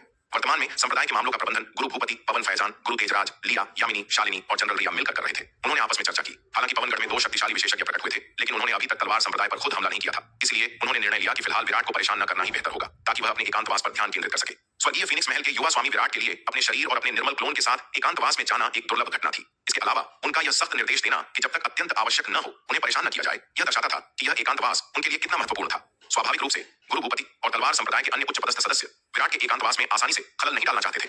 विराट ने उन्हें साधना के लिए विशाल संसाधन दिए थे, विशेष रूप से प्राचीन आभा का खजाना, जिससे उनकी साधना में तेजी से प्रगति हुई थी। विराट ने उनके लिए इतना बलिदान दिया था। यदि वे किसी तुच्छ बात पर उन्हें परेशान करते तो यह उनके प्रयासों के साथ विश्वासघात होता। चेतन और सूर्यांश की हत्या करने के बाद भी तलवार संप्रदाय ने अपनी सतर्कता कम नहीं की। अंधकार प्रहरी शिविर की खुफिया जानकारी के अनुसार चेतन केवल 2 शीर्ष स्तरीय विशेषज्ञों में से एक का अंगरक्षक था, और वह भी काफी महत्वहीन था। जनरल रिया ने अपनी सेना और अन्य सैन्य शिविरों को महाव्यूहों की दीवार पर सुरक्षा मजबूत करने का आदेश दिया। दूसरी ओर लिया ने अंधकार प्रहरी शिविर के जासूसों को पवनगढ़ शाही शहर के भीतर की स्थिति के बारे में अधिक से अधिक जानकारी एकत्र करने का निर्देश दिया। अंधकार प्रहरी शिविर की ताकत अब पहले से कहीं अधिक बढ़ गई थी। उनके पास 5 लाख शिष्यों की एक मजबूत सेना थी, जिनमें से 1 लाख शिष्य पृथ्वी पूज्य स्तर तक पहुंच चुके थे। तलवार संप्रदाय के भारी वित्तीय निवेश के कारण उनका खुफिया नेटवर्क पवनगढ़ राजवंश के हर कोने तक फैला हुआ था। शाही महल की कई नौकरानियों और यहाँ तक कि शाही परिवार के सदस्यों को भी उन्होंने अपने पक्ष में कर लिया था। चेतन और सूर्यांश के महल से निकलते ही संप्रदाय को इसकी खबर मिल गई थी। इस वजह से वे पहले से तैयार थे। नलिनी, गुरु भूपति, माया, आयु, तेज सिंह, पवन फैजान, रोहिणी और ऋषि कात्यायन सहित संप्रदाय के कई विशेषज्ञ महाव्यूहों की दीवार पर तैनात थे। वे न केवल रक्षा कर रहे थे, बल्कि विराट द्वारा छोड़ी गई प्राचीन आभा का उपयोग करके अपनी साधना भी बढ़ा रहे थे। एकांतवास में जाने से पहले विराट ने नलिनी सहित सभी के लिए प्राचीन आभा छोड़ी थी। हालांकि नलिनी को दी गई आभा का हिसाब रखा गया था, जबकि गुरु भूपति और अन्य लोगों को यह उनके युद्ध पुण्यों के बदले दी गई थी। प्राचीन आभा के बदले युद्ध पुण्यों का आदान प्रदान नलिनी को बेचने की तुलना में 10 गुना सस्ता था। नलिनी इस बात से क्रोधित थी और दांत पीस रही थी, लेकिन चूंकि प्राचीन आभा विराट के पास थी, वह अपनी मर्जी से कीमत तय कर सकता था। नलिनी कुछ नहीं कर सकती थी। पवनगढ़ शाही महल। शंभुनाथ ने यतिन और जुबिन के लिए एक भव्य भोज का आयोजन किया। दोनों को प्रसन्न करने के लिए उसने प्राचीन खंडहरों से प्राप्त दुर्लभ आध्यात्मिक फल भी भेंट किए। अवंतिका और यतिन पुरानी यादें ताजा करते हुए खुशी से बातें कर रहे थे। तभी जुबिन ने अचानक अवंतिका की ओर देखा और पूछा, मिस अवंतिका, मुझे आश्चर्य है कि आपके स्वर्गीय फीनिक्स महल की युवा मालकिन आजकल कैसी हैं? अवंतिका थोड़ी चौंक गई। उन्हें आश्चर्य हुआ कि जुबिन ने अचानक यह बात क्यों उठाई। कुछ देर रुकने के बाद वह मुस्कुराई और बोली, हमारी युवा मालकिन बहुत अच्छी है। आपने उनका जिक्र क्यों किया? जुबिन ने मुस्कुराते हुए कहा, मैंने सुना है कि आपकी युवा मालकिन ने बहुत कम समय में ही अद्भुत साधना स्तर प्राप्त कर लिया है। वे शक्ति सिंधु महाद्वीप के इतिहास में विरले ही देखने को मिलती हैं। मैं उनकी पृष्ठभूमि जानने के लिए उत्सुक हूं। यतिन ने भी आश्चर्य से कहा, स्वर्गीय फीनिक्स महल की युवा मालकिन वाकई एक असाधारण प्रतिभा है। शायद वे इकलौती ऐसी हैं जिन्होंने 100 वर्ष की आयु से पहले ही अर्धचरण महान गहन क्षेत्र को प्राप्त कर लिया है, लेकिन उनकी उत्पत्ति हमेशा रहस्यमय रही है। अवंतिका ने मुस्कुराते हुए कहा, मुझे खेद है, यह एक अत्यंत गुप्त प्रश्न है। युवा मालकिन को महल के स्वामी दशकों पहले बाहर से वापस लाए थे। इस रहस्य को महल के स्वामी और स्वयं युवा मालकिन के अलावा कोई नहीं जानता। जुबिन ने अपनी असली मंशा जाहिर करते हुए कहा, मैंने सुना है कि युवा मालकिन बेहद खूबसूरत और अद्वितीय है। क्या श्रीमती अवंतिका मुझे उनसे मिलवा सकती है? जुबिन जानता था कि स्वर्गीय फीनिक्स महल की युवा मालकिन का दिल जीतना और उनसे शादी करना वरुण महल का युवा स्वामी बनने की उसकी दावेदारी को बहुत मजबूत करेगा। कहा जाता था कि युवा मालकिन ने कभी महल नहीं छोड़ा और पूरी तरह साधना पर ध्यान केंद्रित किया। जुबिन को लगा कि वह एक सरल स्वभाव की महिला होगी, जिसे अपने प्रेम जाल में फंसाना उसके लिए आसान होगा। जुबिन ने सोचा, अगर मुझे उनसे मिलने का मौका मिला तो मैं निश्चित रूप से उनका दिल जीत लूंगा। अगर मैं उनका साथी बन गया तो मेरा जीवन सफल हो जाएगा। लेकिन वह यह भी जानता था कि यदि वह उस युवा मालकिन के साथ संबंध बनाने के बाद भी अपनी अय्याशी जारी रखता है तो वह मृत्यु को दावत देगा। लेकिन वरुण महल का स्वामी बनने के लिए वह अपनी पुरानी आदतों को छोड़ने के लिए भी तैयार था। हमारी युवा महल मालकिन हमेशा एकांत प्रिय रहती है, उनसे मिलना आसान नहीं होगा। अवंतिका ने अपना सिर थोड़ा हिलाते हुए कहा। जुबिन ने अवंतिका की ओर देखा और हल्की सी मुस्कान दी। श्रीमती अवंतिका, आप इस प्राचीन खंडहर के गुप्त क्षेत्र की खबर स्वर्गीय फीनिक्स महल को क्यों नहीं भेज देती? मुझे लगता है कि स्वर्गीय फीनिक्स महल ऐसा अवसर नहीं छोड़ेगा। हालांकि जुबिन इस प्राचीन खंडहर के अवसर को बहुत महत्व देता था, लेकिन अगर वह इस अवसर का उपयोग स्वर्गीय फीनिक्स महल की युवा मालकिन को जीतने के लिए कर सकता था तो उसे यह अवसर साझा करने में कोई आपत्ति नहीं थी। वरुण महल के मुख्य बुजुर्ग के पुत्र के रूप में वह एक शक्तिशाली आरोहण क्षेत्र विशेषज्ञ का वंशज था, इसलिए उसे विरासत की उतनी लालसा नहीं थी जितनी दूसरों को थी। यह सुनकर अवंतिका के चेहरे पर थोड़ा बदलाव आया। वह जुबिन के शब्दों में छिपी धमकी को समझ गई। अगर उसने यह खबर नहीं भेजी तो भविष्य में उसे मुसीबत हो सकती थी। अगर स्वर्गीय फीनिक्स महल के उच्च अधिकारियों को पता चला कि उसने इतनी बड़ी जानकारी छिपाई है तो उसकी छवि खराब हो जाएगी। उसने तुरंत अपना पैंतरा बदला। मैं भी यही करने की योजना बना रही थी, लेकिन हाल ही में पवनगढ़ में बहुत उथल-पुथल हुई है और मुझे समय ही नहीं मिला। अवंतिका ने हल्की मुस्कान के साथ कहा। अवंतिका जानती थी कि यतिन और जुबिन को नाराज करना समझदारी नहीं है। पहले वह खबर भेजने में हिचकिचा रही थी, क्योंकि वह चाहती थी कि सारा खजाना उसे मिले। हेवनली फीनिक्स पैलेस में उसकी शक्ति औसत दर्जे की थी और अगर वहां से बड़े विशेषज्ञ आ जाते तो शायद उसे कुछ न मिलता। लेकिन अब स्थिति बदल चुकी थी। तलवार संप्रदाय की बढ़ती ताकत और यतिन जुबिन की उपस्थिति ने समीकरण बदल दिए थे। उसने सोचा कि अगर स्वर्गीय फीनिक्स महल के विशेषज्ञ भी आ जाएं तो यहाँ और भी अराजकता फैल जाएगी और इसी गड़बड़ी का फायदा वह उठा सकेगी। अवंतिका ने कहा, तो मैं खबर भेज दूंगी, लेकिन स्वर्गीय फीनिक्स महल यहाँ से खरबों मील दूर है। मुझे नहीं पता कि युवा मालकिन आएंगी या नहीं। जुबिन ने आत्मविश्वास से कहा, मैं इंतजार कर सकता हूँ और मुझे 90% यकीन है कि वे आएंगी। उनकी साधना अभी नहीं है और उन्हें अनुभव की जरूरत है। ये प्राचीन खंडहर उनके प्रशिक्षण के लिए सबसे उपयुक्त स्थान है। भोज समाप्त हुआ। सबने मजे किए और साधना जगत के अनुभवों पर चर्चा की। जल्द ही एक दिन बीत गया। पवनगढ़ शाही महल में यतिन की बेचैनी बढ़ने लगी। यतिन ने भौहें चढ़ाकर पूछा, चेतन और सूर्यांश को क्या हुआ? वे अभी तक क्यों नहीं लौटे? पवनगढ़ से दक्षिणी महाद्वीप की दूरी केवल 2 करोड़ मील थी। चेतन और सूर्यांश दोनों ही लघु गहन क्षेत्र के योद्धा थे। इतनी दूरी तय करने में उन्हें ज्यादा से ज्यादा 1 या 2 घंटे लगने चाहिए थे। एक पूरा दिन तो बहुत अधिक था। अवंतिका ने बनावटी चिंता दिखाते हुए कहा, शायद किसी बात ने उन्हें रोक दिया है। मन ही मन वह जानती थी कि वे शायद मारे जा चुके हैं या पकड़ लिए गए हैं। वह खुश थी। यतिन और तलवार संप्रदाय के बीच संघर्ष जितना बढ़ेगा उसे उतना ही फायदा होगा। यतिन ने गुस्से में कहा, असंभव। चेतन में इतनी हिम्मत नहीं है कि वह मेरे मिशन में देरी करे। अपना काम पूरा करने के बाद उसे मुझे रिपोर्ट करना था, चाहे कुछ भी हो जाए। वह देरी करने की हिम्मत नहीं करेगा। उसने अपने एक और रक्षक की ओर देखा और आदेश दिया, विमल, दक्षिणी महाद्वीप जाओ और देखो कि वहां क्या हो रहा है। जी महाराज। विमल नाम का रक्षक तुरंत खड़ा हो गया और आदरपूर्वक उत्तर दिया। इतना कहकर वह मुड़ा और हॉल से निकलकर दक्षिणी महाद्वीप की ओर उड़ गया। दक्षिणी महाद्वीप की उत्तरी सीमा पर महाव्यूहों की दीवार के ऊपर खड़े गुरु भूपति ने अपना संचार ताबीज देखा और नलिनी की ओर मुड़ते हुए कहा, महल प्रमुख, उन्होंने इस बार एक और विशेषज्ञ को भेजा है। नलिनी ने भावहीन होकर पूछा, उसकी साधना का स्तर क्या है? गुरु भूपति ने सावधानी से कहा, लघु गहन क्षेत्र के अंतिम चरण में। क्या आपको उसे जीवित पकड़ने का भरोसा है? नलिनी ने हाथ हिलाते हुए कहा, चिंता मत करो, मैं इस बार इतनी जल्दबाजी नहीं करूंगी। आधे घंटे बाद उत्तर दिशा से एक आकृति तेजी से उड़ती हुई आई। विमल ने अपने सामने भव्य कवच युक्त विशाल दीवार को देखा और वह दंग रह गया। ऐसी भव्य और शक्तिशाली संरचना तो उनके अग्नि साम्राज्य में भी अत्यंत दुर्लभ थी। शायद केवल अग्नि साम्राज्य का शाही नगर ही इस दीवार की तुलना कर सकता था। विमल ने दीवार पर खड़े लोगों पर एक नजर डाली। वह कुछ बोलने ही वाला था कि तभी, इससे पहले कि वह अपना मुंह खोल पाता, एक तलवार की रोशनी उसकी ओर बढ़ी। इस तलवार की रोशनी में समाहित भयानक शक्ति को भांपते हुए विमल तुरंत भयभीत हो गया। उसके मन में केवल एक ही विचार आया कि महामहिम, आपने गलत अनुमान लगाया है। तलवार संप्रदाय की शक्ति हमारी कल्पना से कहीं अधिक है। विमल हालांकि लघु गहन क्षेत्र के अंतिम चरण का विशेषज्ञ था, लेकिन युद्ध शक्ति के मामले में वह नलिनी के सामने बौना साबित हुआ। तलवार के एक ही वार से नलिनी ने उसे बुरी तरह घायल कर दिया और जीवित ही पकड़ लिया। विमल अपने सामने राजसी वस्त्रों में सजी उस अतुलनीय सुंदर स्त्री को देखकर भयभीत हो गया। उसे समझ नहीं आ रहा था कि दक्षिणी महाद्वीप का एक छोटा सा संप्रदाय इतनी शक्तिशाली योद्धा को कैसे धारण कर सकता है। नलिनी ने विमल को दीवार के शीर्ष पर पटक दिया और ठंडे स्वर में पूछा, क्या तुम जीना चाहते हो या मरना? विमल ने ताना मारते हुए कहा, मैं तुम्हें सलाह देता हूं कि मुझे रिहा कर दो। मेरे राजकुमार अग्नि साम्राज्य के छठे राजकुमार हैं। तुम्हारे जैसे छोटे संप्रदाय के लिए उन्हें नाराज करना नामुमकिन है। अगर तुम उनके आदेशों का पालन करोगे तो शायद तुम्हारे पास बचने का कोई रास्ता हो, वरना तुम अपना ही विनाश करोगे। नलिनी ने उसकी तरफ देखा और बेपरवाही से कहा, मरते मरते भी ऐसी बकवास करने की हिम्मत कैसे हुई? अग्नि साम्राज्य के लोग सिर्फ बातें करते हैं, काम कुछ नहीं। उस सूर्यांश ने खुद को राजकुमार बताया था, फिर भी मेरी तलवार से उसके टुकड़े टुकड़े हो गए। अगर तुम्हारा राजकुमार यतिन आने की हिम्मत करेगा तो मैं उसे भी जिंदा नहीं जाने दूंगी। क्या चेतन और सूर्यांश को तुमने मारा? यह सुनकर विमल सदमे और गुस्से में चिल्लाया। नलिनी ने ठंडे लहजे में कहा, तो क्या हुआ अगर मैंने उन्हें मार डाला? अगर तुम तमीज से पेश नहीं आए तो तुम भी ज्यादा दिन जिंदा नहीं रहोगे। विमल ने हैरानी और गुस्से में कहा, तुम्हारी हिम्मत कैसे हुई? तुम्हें मेरे राजकुमार के प्रकोप का सामना करना पड़ेगा। नलिनी ने बेपरवाही से कहा, मैंने तुम्हारे साम्राज्य के एक राजकुमार को मार डाला है, मुझे दूसरे को मारने में कोई हिचक नहीं है। विमल ने ताना मारा, तुम बहुत भोली हो। मेरे छठे राजकुमार की तुलना सूर्यांश जैसे कचरे से कैसे की जा सकती है? मेरे छठे राजकुमार न केवल अग्नि साम्राज्य के सबसे उत्कृष्ट मार्शल आर्ट धुरंधर हैं, बल्कि वरुण महल के एक आंतरिक शिष्य भी हैं। केवल अर्धचरण महान गहन क्षेत्र की साधना के साथ वरुण महल का शिष्य बनना, क्या तुम जानती हो इसका क्या मतलब है? यह सुनकर नलिनी और गुरु भूपति दोनों हैरान रह गए। उन्हें पता था कि वे शक्तिशाली हैं, लेकिन यह उम्मीद नहीं थी कि उनमें से एक वरुण महल का इतना प्रतिभाशाली शिष्य होगा। नलिनी ने भावहीन होकर पूछा, इसका क्या मतलब है? विमल ने घमंड से कहा, पिछले 100 वर्षों में केवल 10 से अधिक योद्धाओं ने आंतरिक संप्रदाय परीक्षा उत्तीर्ण की है।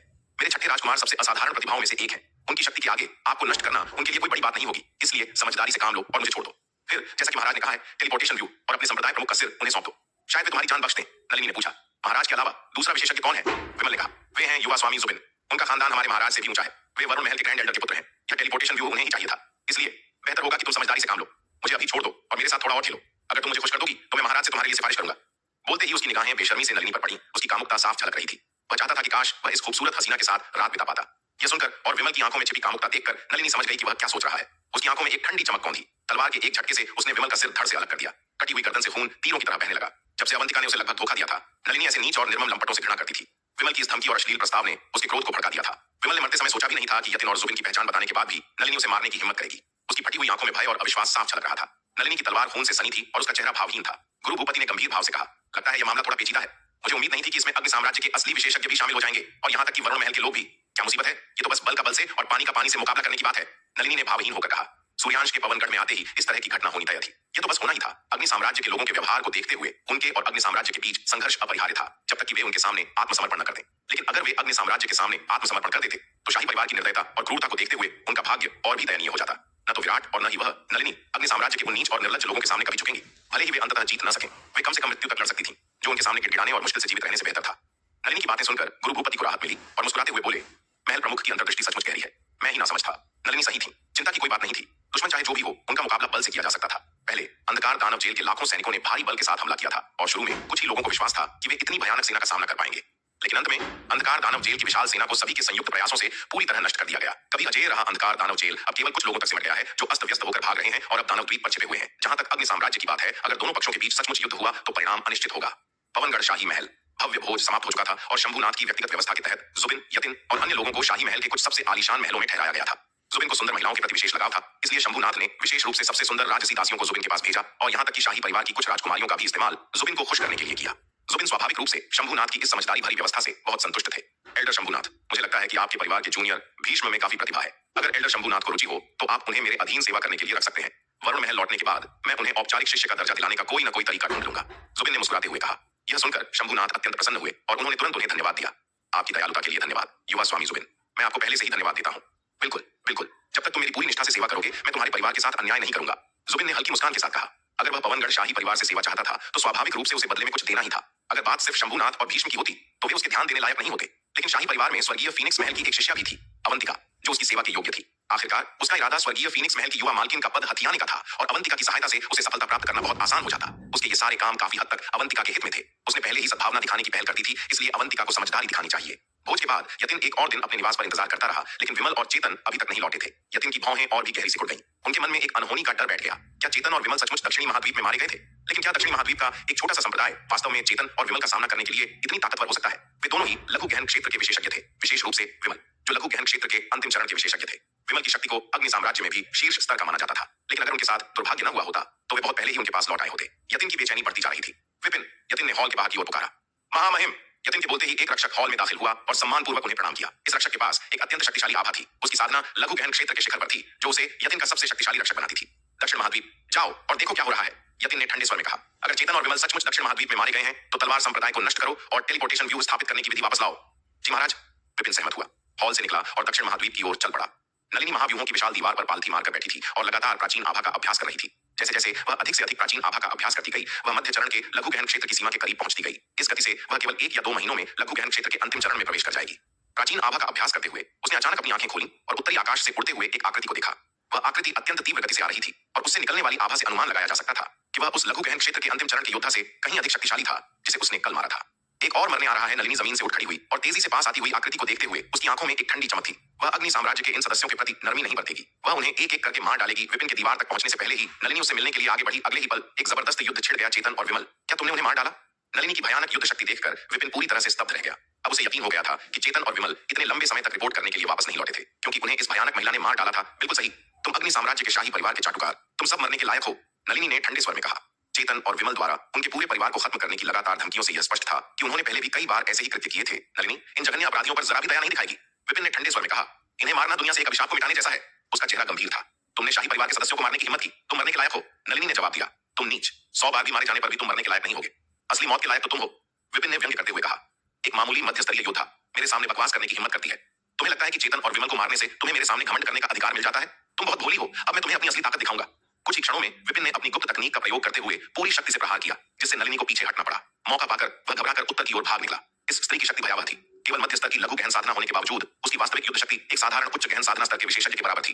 विपिन ने सोचा, यहाँ तक कि छठे राजकुमार यतिन के पास भी जब वे मध्य स्तर की लघु गहन साधना में थे, शायद इससे अधिक शक्ति नहीं थी। मुझे याद है जब वे उस स्तर पर थे तो मैं उनके सामने कुछ ही क्षणों तक टिक पाया था। इस स्त्री की युद्ध शक्ति वास्तव में छठे राजकुमार जैसे विलक्षण प्रतिभावान व्यक्ति के बराबर है। दक्षिणी महाद्वीप ने ऐसी शक्तिशाली मार्शल आर्ट प्रतिभा को कब जन्म दिया? विपिन को भागते देख नलिनी ने उसे जाने देने का कोई इरादा नहीं दिखाया। वह तलवार हाथ में लिए तेजी से आगे बढ़ी और उसका पीछा करने लगी। हालांकि विपिन द्वारा अपनी गुप्त तकनीक का प्रयोग करने के बाद उसकी गति बहुत तेज हो गई थी। नलिनी ने कुछ देर तक उसका पीछा किया, लेकिन वह उसकी पकड़ से बाहर निकल गया। यद्यपि नलिनी ने गुरु कावेरी और अन्य लोगों द्वारा लाए गए मार्शल आर्ट ग्रंथों से कुछ शक्तिशाली गुप्त तकनीकें सीखी थीं, जो उन्हें प्राचीन खंडहरों से मिली थीं। उन तकनीकों का प्रयोग करके वह आसानी से विपिन को पकड़ सकती थी, लेकिन केवल विपिन को मारने के लिए ऐसी तकनीकों का उपयोग करना उचित नहीं था। आखिरकार ऐसी तकनीकों के दुष्प्रभाव बहुत भयावह होते थे। तकनीक जितनी शक्तिशाली होती, दुष्प्रभाव उतने ही गंभीर होते। गुप्त तकनीकें मूल रूप से एक योद्धा की क्षमता को नष्ट कर देती थीं, कुछ तो जीवन सार को भी जला देती थीं। विराट की वर्तमान स्थिति इसका उदाहरण थी। उनकी रक्त प्रज्वलन तकनीक ने उन्हें शक्तिशाली बनाया, लेकिन अब वे कमजोर होकर एकांतवास में थे। नलिनी ने विपिन की लुप्त होती आकृति को देखा और उसका चेहरा गंभीर हो गया। कुछ देर उत्तर की ओर देखने के बाद नलिनी दक्षिणी महाद्वीप की उत्तरी सीमा पर स्थित महाव्यूहों की दीवार की ओर मुड़ गई। विराट के एकांतवास में जाने से पहले उन्होंने नलिनी को निर्देश दिया था कि वे फिलहाल अवनगढ़ न लौटें, ताकि उनका सामना अवंतिका से न हो। नलिनी ने वादा किया था और वह अपना वचन नहीं तोड़ेगी। नलिनी को लौटते देख गुरु भूपति ने जल्दी से पूछा, महल प्रमुख क्या हुआ? नलिनी ने नाराजगी भरे भाव से कहा, वह बदमाश भाग गया। गुरु भूपति मुस्कुराते हुए बोले, आखिरकार वे उच्च कोटि के लघु स्तरीय विशेषज्ञ थे, उनका भाग जाना स्वाभाविक था। महल प्रमुख की शक्ति सचमुच प्रशंसनीय है। नलिनी ने बेपरवाही से कहा, ये तो बस कुछ मामूली लोग हैं जिनसे हमें सबसे ज्यादा सावधान रहने की जरूरत है। वे हैं उनके गुरु, वह तथाकथित छठा राजकुमार यतिन और वरुण महल का वह युवा स्वामी जुबिन। गुरु भूपति ने सिर हिलाया, बिल्कुल, पवनगढ़ शाही महल में यतिन के निवास में। विपिन यतिन के सामने खून से लथपथ और बेहद अस्त व्यस्त हालत में खड़ा था। उसने अपना सिर नीचे झुका लिया था और सांस लेने की भी हिम्मत नहीं कर रहा था। यतिन ने ठंडे स्वर में कहा, तुम्हारा मतलब है तलवार संप्रदाय में एक महिला है जो मध्य स्तर की साध्वी है, और उसने केवल मध्य स्तर की साध्वी होने के बावजूद तुम्हें इस तरह हरा दिया? विपिन ने जल्दी से बताया, महाराज, उस महिला की युद्ध शक्ति अत्यंत अद्भुत है। मैं उसके सामने एक कप चाय बनाने में लगने वाले समय तक भी नहीं टिक पाया। महाराज के अलावा वह अपने पद की सबसे भयानक मार्शल आर्टिस्ट है जिसे मैंने आज तक देखा है। यह सुनकर यतिन की आंखों में भयंकर चमक आ गई। कितनी धृष्टता है, वे मेरे लोगों को मारने की भी हिम्मत करते हैं, वे सीधे मौत को दावत दे रहे हैं। यतिन ने चिल्लाया, विपिन। विपिन ने तुरंत मुट्ठी बांधकर प्रणाम किया, आपका अधीनस्थ यहाँ है। यतिन ने ठंडे स्वर में कहा, अपने आदमियों को इकट्ठा करो, मैं स्वयं जाकर इस तलवार संप्रदाय का सामना करूंगा। मैं देखना चाहता हूं कि क्या इस संप्रदाय में वाकई इतनी क्षमता है कि वे मेरे अग्नि साम्राज्य को चुनौती दें। जी महाराज, विपिन ने सहमति जताई। कुछ ही देर बाद यतिन अपने अंगरक्षकों के साथ दक्षिणी महाद्वीप की ओर उड़ गया। जुबिन ने रोशनी के कंधे पर हाथ रखा और शराब का घूंट पीते हुए उस दिशा में देखा जिधर यतिन गया था। उसने सोचा, ऐसा लग रहा है कि तलवार संप्रदाय मेरी कल्पना से कहीं अधिक परेशानी भरा है। यतिन को खुद जाना पड़ा, लेकिन उसने तुरंत चिंता छोड़ दी। तलवार संप्रदाय चाहे कितना भी शक्तिशाली क्यों न हो, वह यतिन का सामना नहीं कर सकता। मामला सुलझ जाएगा। जुबिन ने मुस्कुराते हुए रोशनी से कहा, आओ सुंदरी, पियो। दक्षिणी महाद्वीप की उत्तरी सीमा। यतिन ने दीवार पर खड़ी नलिनी को देखा और ठंडे भाव से पूछा, चेतन और विमल को तुमने ही मारा था? नलिनी ने उदासीनता से कहा, जी हाँ, मैंने ही उन्हें मारा था। यतिन ने नलिनी की अद्भुत सुंदरता को देखा और उसका इरादा बदल गया।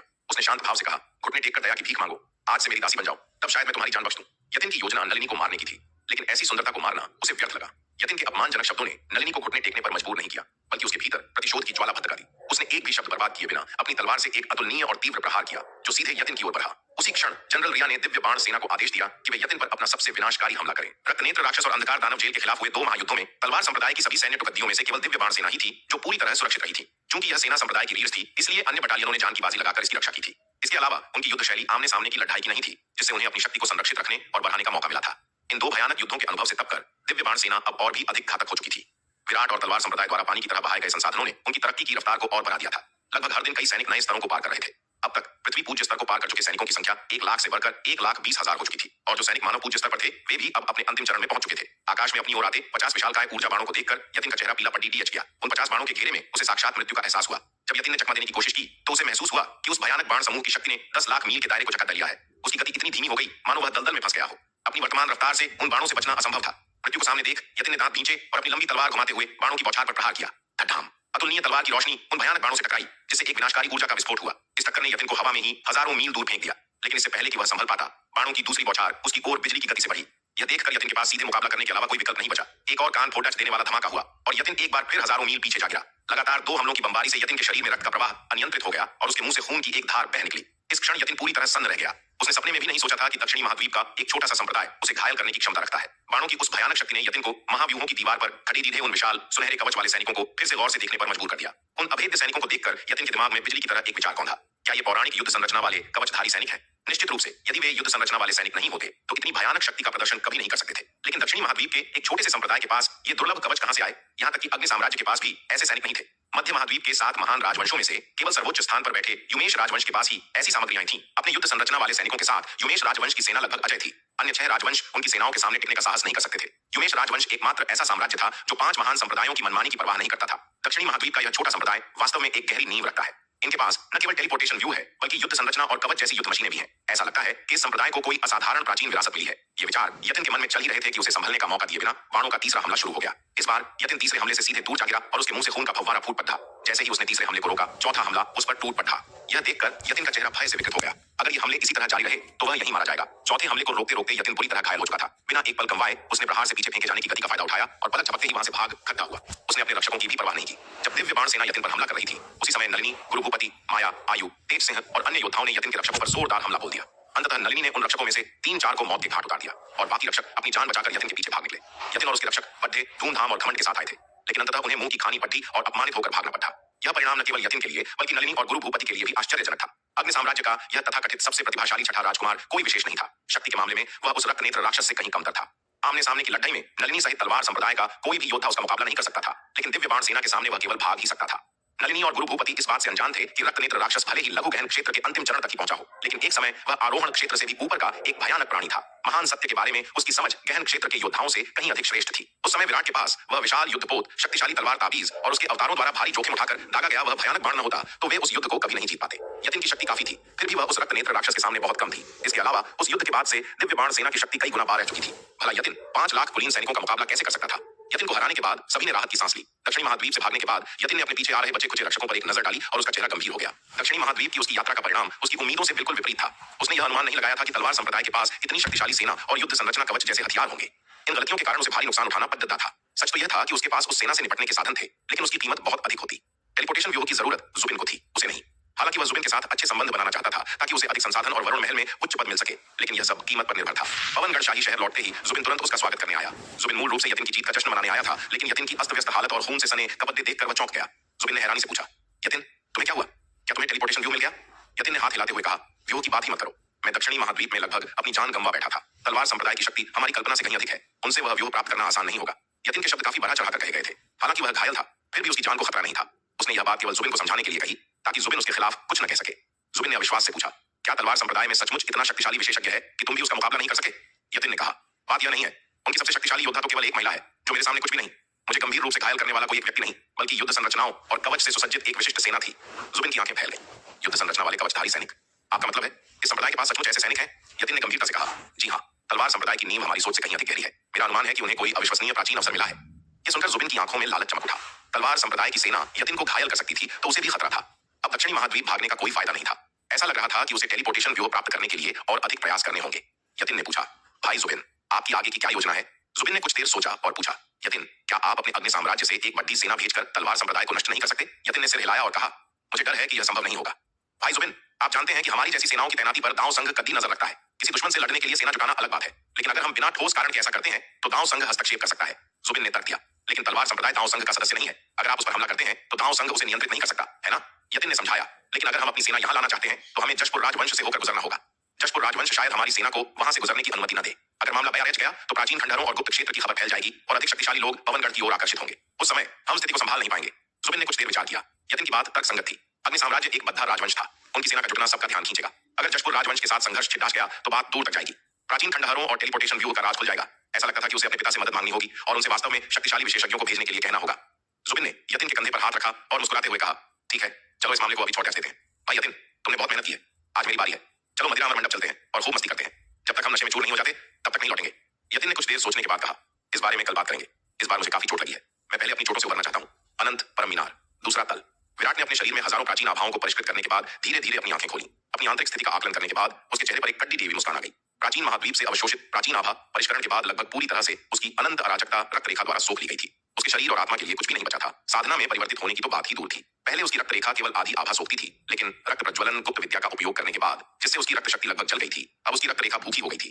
वह चाहे कितनी भी प्राचीन आभा परिष्कृत करे, रक्त रेखा उसे पूरी तरह निगल लेती थी। फिर भी इतनी प्राचीन आभा को परिष्कृत करने के बाद भी उसकी रक्त शक्ति अपने मूल स्तर की केवल आधी ही पुनः प्राप्त हुई थी। एकमात्र अच्छी बात यह थी कि इतनी विशाल मात्रा में प्राचीन ऊर्जा को अवशोषित करने के बाद उसकी रक्त प्रज्वलन गुप्त विद्या के दुष्प्रभाव पूरी तरह से गायब हो गए थे और वह अंततः उस अर्धमृत अवस्था से बाहर निकल आया था। हालांकि उसके एकांतवास के दौरान प्राचीन महाद्वीप की यात्राओं और व्यापार से प्राप्त उसके सैकड़ों अरबों सातवें दर्जे के आध्यात्मिक पत्थर पूरी तरह समाप्त हो चुके थे। अब वह अपना एकांतवास जारी नहीं रख सकता था। उसे बाहर जाकर विनोद से पूछना होगा कि रत्न भंडार की अन्य शाखाओं के साथ हाल के लेन देन से कितने पत्थर जमा हुए हैं। केवल पत्थरों के साथ ही वह प्राचीन महाद्वीप में प्रवेश कर सकता था। अपने एकांतवास के दौरान विराट ने 8वें दर्जे के नए आध्यात्मिक पात्र के साथ लाई गई प्राचीन ऊर्जा को संप्रदाय के साथ साझा नहीं किया था, बल्कि उसे अपने स्वर्ण ड्रैगन अवतार, निर्मल अवतार, शार्दुल, नीलिमा और हरे वस्त्रधारी बालक में बांट दिया था। बद्धी मात्रा में प्राचीन आभा को परिष्कृत करने के बाद स्वर्ण ड्रैगन अवतार ने अपनी क्षीण आत्मा शक्ति को पूरी तरह से पुनः प्राप्त कर लिया था और अब वह महान गहन क्षेत्र के अंतिम चरण में प्रवेश करने के करीब था। निष्कलंक अवतार के घाव भी ठीक हो गए थे और उनकी साधना स्वर्ग पूज्य क्षेत्र के अंतिम चरण तक पहुंच गई थी। हालांकि उनकी युद्ध शक्ति अभी भी मुख्य शरीर से कम थी। जैसे ही विराट जमीन से उठा और अनंत परम मीनार से निकलने ही वाला था, तभी अचानक उस स्थान से एक अतुलनीय रूप से भयानक आभा निकली जहां शार्दुल साधना कर रहा था। विराट ने अपना सिर घुमाया और देखा कि शार्दुल का शरीर तेजी से बढ़ा हो रहा था। देखते ही देखते वह लाखों हाथ लंबा एक विशालकाय सफेद बाघ में परिवर्तित हो गया। इस विशालकाय सफेद बाघ से एक भयानक क्रूरता और दमनकारी शक्ति झलक रही थी। स्पष्ट रूप से शार्दुल ने लघु गहन क्षेत्र के मध्य चरण में प्रवेश कर लिया था। काफी देर बाद शार्दुल के इस प्रवेश से उत्पन्न हलचल धीरे धीरे शांत हो गई। उसका रूप क्षण भर के लिए चमका और वह एक मनमोहक सफेद बिल्ली में परिवर्तित होकर विराट की ओर उड़ गया। शार्दुल ने विराट के पास आकर उत्साह से कहा, बॉस, मैंने लघु गहन क्षेत्र के मध्य चरण को पार कर लिया है। उसने अनंत परम मीनार के दूसरे तल पर समय के त्वरण और तारों के प्रकाश का उपयोग करके उस रक्त नेत्र राक्षस की शक्ति का एक बड़ा हिस्सा परिष्कृत कर लिया था। विराट ने उसे देखते हुए पूछा, क्या तुमने उस राक्षस की पूरी शक्ति को परिष्कृत कर लिया है? शार्दुल ने कहा, अभी नहीं। उस राक्षस के मांस और रक्त में समाहित ऊर्जा बहुत विशाल है। मैंने अभी तक केवल एक छोटा सा हिस्सा ही परिष्कृत किया है। विराट ने कहा, बहुत बढ़िया। अब जब तुम इस स्तर तक पहुंच चुके हो तो मेरे साथ आओ। शार्दुल की प्रगति बहुत तीव्र थी, जिससे उसकी नींव अस्थिर होने का खतरा था। इसलिए विराट ने उसे और अधिक साधना करने से रोक दिया। अपनी वर्तमान शक्ति के साथ शार्दुल के लिए अंधकार दानव स्वामी को मारना अब बहुत आसान था। विराट ने हाथ हिलाकर शार्दुल को अनंत परम मीनार से बाहर निकाला। मीनार छोड़ने के बाद विराट अपने निवास से निकले और दक्षिणी महाद्वीप तथा पवनगढ़ की स्थिति का अवलोकन करने के लिए आभा धाम की जादुई दृष्टि का उपयोग किया। हम इस अवलोकन पर विराट आश्चर्यचकित रह गए। पवनगढ़ राजवंश में इतना शक्तिशाली विशेषज्ञ कब आ गया? उसने पवनगढ़ शाही शहर के भीतर दो अत्यंत भयावह आभाओं को महसूस किया जो पहले वहां नहीं थी। विराट के लिए इन दो नई भयावह आभाओं को महसूस करना किसी खतरे की घंटी से कम नहीं था। उनकी शक्ति उस समय के अंधकार दानव स्वामी की तुलना में कहीं अधिक प्रबल प्रतीत हो रही थी। विराट ने तुरंत अपनी दिव्य दृष्टि से उनका आकलन किया। इनकी साधना कम से कम महान गहन क्षेत्र के मध्य चरण तक होगी और ये कोई साधारण साधक नहीं लगते। इन दो महायोद्धाओं के साथ कई रक्षक भी थे, जिनमें से सबसे कमजोर रक्षक भी लघु गहन क्षेत्र के मध्य चरण में था। विराट के मन में ढेरों सवाल उठने लगे। ये दोनों कौन थे? इनका इतिहास काफी रहस्यमय और खतरनाक लग रहा था। उसने यह भी देखा कि तलवार संप्रदाय की पूरी सेना और सभी प्रमुख योद्धा दक्षिणी महाद्वीप की उत्तरी सीमा पर महाव्यूहों की दीवार पर तैनात है। नलिनी, गुरु भूपति, माया, आयु और तेज सिंह सभी वहां मौजूद थे, पूरी तरह सतर्क और युद्ध के लिए तैयार। यह देखकर विराट का मन आशंकित हो गया। मेरी अनुपस्थिति में जरूर कुछ बहुत बड़ा घटित हुआ है। एक पल गंवाए बिना विराट महाव्यूहों की दीवार पर प्रकट हो गया। क्या हो रहा है? मेरी साधना के दौरान आखिर यहाँ क्या हुआ? विराट ने अपनी गंभीर नजरें सब पर डालते हुए पूछा। विराट, तुम आखिरकार बाहर आ ही गए। नलिनी ने अपनी स्वाभाविक शांत आवाज में कहा, लेकिन उसकी आंखों में विराट को देखकर एक अनकही चमक आ गई थी। भाई विराट! आयु दौड़कर उसके पास आई और खुशी से लिपट गई। माया तो जैसे फटने को तैयार थी। अरे विराट, तुम अभी बाहर आए हो? तुमने बहुत कुछ मिस कर दिया। हमने अभी एक अर्धस्तरीय महान गहन क्षेत्र के विशेषज्ञ को खदेड़ा है। वह अग्नि साम्राज्य का छठा राजकुमार था। और हाँ, नलिनी ने अग्नि साम्राज्य के एक राजकुमार को मार डाला। मैं उसे जिंदा पकड़ना चाहती थी, लेकिन नलिनी ने उसे मौका ही नहीं दिया। विराट ने अपना सिर पकड़ लिया। बस करो, तुम सबकी बकबक से मेरा सिर फट रहा है। उसने गुरु भूपति की ओर देखा, जो सबसे समझदार थे। गुरुजी, मुझे सब कुछ विस्तार से बताइए। मेरे जाने के बाद से अब तक क्या क्या हुआ है? गुरु भूपति ने सिर हिलाया और विराट को सारी घटनाएं विस्तार से बता दी। चेतन और सूर्यांश की हत्या से लेकर यतिन के हमले और उसकी अपमानजनक हार तक सब कुछ। गुरु भूपति ने चिंता जताते हुए कहा, यद्यपि यतिन शक्तिशाली है, लेकिन हमारे पास दिव्य बाण सेना है, इसलिए हमें उससे डरने की जरूरत नहीं है। लेकिन असली चिंता यह है कि क्या वे हारने के बाद अग्नि साम्राज्य से बड़ी सेना भेजने का अनुरोध करेंगे? विराट ने मुस्कुराते हुए कहा, गुरुजी, आपको इसकी चिंता करने की जरूरत नहीं है। अग्नि साम्राज्य की सेना को यहाँ आने के लिए जशपुर राजवंश से गुजरना होगा। हम जशपुर राजवंश को उन्हें रोकने का निर्देश दे सकते हैं। जशपुर राजवंश भी दांव संघ का सदस्य है, इसलिए अग्नि साम्राज्य आसानी से उस पर हमला करने की हिम्मत नहीं करेगा। एकांत में जाने से पहले विराट ने जयंत और ईशिका को प्राचीन आभा दी थी। वे दोनों अपने अपने राजवंशों में लौट गए थे और प्राचीन आभा के लाभों का अनुभव करने के बाद वे निश्चित रूप से तलवार संप्रदाय के पक्ष में खड़े दिए होंगे। यदि विराट उन्हें अग्नि साम्राज्य की सेना को रोकने का निर्देश देगा तो वे शायद ही मना करेंगे। विराट ने आगे कहा, इसके अलावा यदि अग्नि साम्राज्य की सेना हमला करती भी है तो हम उनसे क्यों डरें? जब तक उनकी सेना पूरी तरह से एकत्रित होकर यहाँ तैनात होगी तब तक हमारी शक्ति उन्हें नष्ट करने के लिए पर्याप्त होगी। अग्नि साम्राज्य का क्षेत्र बहुत विशाल था। उनकी कुलीन सेना उत्तर में केंद्रित थी। यदि वे वास्तव में तलवार संप्रदाय के लिए खतरा पैदा करना चाहते हैं तो उन्हें अपनी कुलीन सेना को जुटाना होगा। दक्षिणी सीमा पर तैनात सैनिक तलवार संप्रदाय के सामने टिक नहीं सकते थे। विराट ने समझाया, उनकी सेना को यहाँ पहुंचने में कम से कम 3-4 साल लगेंगे। तब तक हम इतने शक्तिशाली हो जाएंगे कि वे हमें छूने की भी हिम्मत नहीं करेंगे। गुरु भूपति ने राहत की सांस ली और मुस्कुराए। मैं बेवजह चिंता कर रहा था। विराट ने गंभीर होकर कहा, असली चिंता यह नहीं है कि वे सेना भेजेंगे या नहीं। मुझे चिंता इस बात की है कि क्या वे वरुण महल से सहायता मांगेंगे। अगर वरुण महल ने अपने विशेषज्ञ भेजे तो यह एक बड़ी समस्या होगी। वरुण महल दक्षिणी महाद्वीप से अग्नि साम्राज्य की तुलना में बहुत दूर था, लेकिन उन शीर्ष विशेषज्ञों की यात्रा की गति किसी भी सेना से अनगिनत गुना अधिक थी। यह सुनकर सबका मूड फिर से खराब हो गया। वरुण महल 5 महान संप्रदायों के बराबर एक विशाल शक्ति थी। उसका नाम ही भारी दबाव पैदा करने के लिए काफी था। सबकी उदासी देखकर विराट हंस पड़ा। अरे इतनी चिंता मत करो, हम बल का मुकाबला बल से करेंगे। अगर वरुण महल विशेषज्ञ भेज भी दे तो क्या हुआ, हमारे संप्रदाय ने वर्षों से हर तरह के तूफान देखे हैं। नलिनी ने चिढ़कर कहा, विराट क्या तुम हमारा मजाक उड़ा रहे हो? कभी डराते हो, कभी हंसाते हो। विराट की बातों से उसका मूड कभी चिंता तो कभी खुशी में बदल रहा था, जिससे वह खींच गई थी। तभी शार्दूल, जो अब एक छोटी बिल्ली के रूप में था, भटक गया। अरे चौरनी, तुम बेवजह झगड़ा क्यों कर रही हो? मेरे बॉस तो बस समझा रहे थे। नलिनी का चेहरा गुस्से से लाल हो गया। चौरनी, तेरी हिम्मत कैसे हुई? ये सुनकर नलिनी तुरंत क्रोधित हो उठी। इस मूर्ख बाघ ने इतने सारे लोगों के सामने उसे चोरनी कहने की हिम्मत कैसे की? यह सरासर अपमानजनक था। नलिनी का सुंदर चेहरा गुस्से से लाल हो गया। उसने शार्दूल भक्षक बाघ को घूर कर देखा, लेकिन जैसे ही उसकी नजर उस पर पड़ी वह दंग रह गई। यह मूर्ख बाघ अब काफी शक्तिशाली हो गया था। पवनगढ़ में अंधकार दानव स्वामी के विरुद्ध हुए युद्ध में इस बाघ की शक्ति उस स्वामी से कम नहीं थी, लेकिन अब इसकी शक्ति में और भी अधिक वृद्धि हो चुकी थी। इसका मतलब था कि अब यह अंधकार दानव स्वामी जैसे शीर्ष विशेषज्ञों को भी आसानी से कुचल सकता था। शार्दूल अभी अभी लघु गहन क्षेत्र के मध्य चरण में पहुंचा था और उसके शरीर से निकलने वाली भयानक आभा अभी पूरी तरह से छिपी नहीं थी। नलिनी उसकी आभा से ही उसकी भयानक शक्ति का अंदाजा लगा सकती थी। एक बार जब इसकी आभा पूरी तरह शांत हो जाती तो महान गहन क्षेत्र का सच्चा विशेषज्ञ भी इसकी साधना के स्तर को नहीं समझ पाता। शार्दूल ने नलिनी को घूरते हुए देखा और गुस्से से कहा, अरे चौरनी, क्या देख रही हो? लड़ना चाहती हो? उसके और नलिनी के बीच पहले से ही दुश्मनी थी। अब जब उसकी साधना बहुत बढ़ गई थी तो इस औरत को हराना उसके लिए बच्चों का खेल था। अतीत में उसके हाथों झेली गई कई बेइज्जतियों को याद करते हुए शार्दूल बदला लेने का यह मौका नहीं छोड़ना चाहता था। यह सुनकर नलिनी का चेहरा और भी लाल हो गया। हालांकि वह जानती थी कि वह इस मूर्ख बाघ का मुकाबला नहीं कर सकती। अगर वह इससे भिड़ती और इतने सारे लोगों के सामने हार जाती तो उसकी इज्जत मिट्टी में मिल जाती। इसलिए हालांकि नलिनी गुस्से से भरी हुई थी, लेकिन इस मंदबुद्धि बाघ से बहस करने की उसकी हिम्मत नहीं हुई। उसने अपना सारा गुस्सा विराट पर उतारने का फैसला किया। विराट, अपने इस मूर्ख बाघ को काबू में रखो, वरना मुझे बदतमीजी के लिए दोष मत देना। नलिनी ने विराट को घूरते हुए धमकी भरे लहजे में कहा। वह इस बाघ को नहीं हरा सकती थी, लेकिन विराट को तो हरा ही सकती थी। विराट अवाक रह गया। महल प्रमुख, कमजोरों पर आपका रौब और ताकतवरों पर आपका डर साफ दिख रहा है। उसने शार्दूल के सिर पर हाथ फेरते हुए कहा, शार्दूल, महल प्रमुख से बात करते समय तुम्हें अधिक विनम्र होना चाहिए। विराट इस मंदबुद्धि महिला नलिनी के स्तर तक नहीं गिरना चाहता था, वरना अगर वह सच में उससे लड़ना चाहती तो वह उसे संभाल नहीं पाता। वह भला शार्दूल को नलिनी को पीटने नहीं दे सकता था।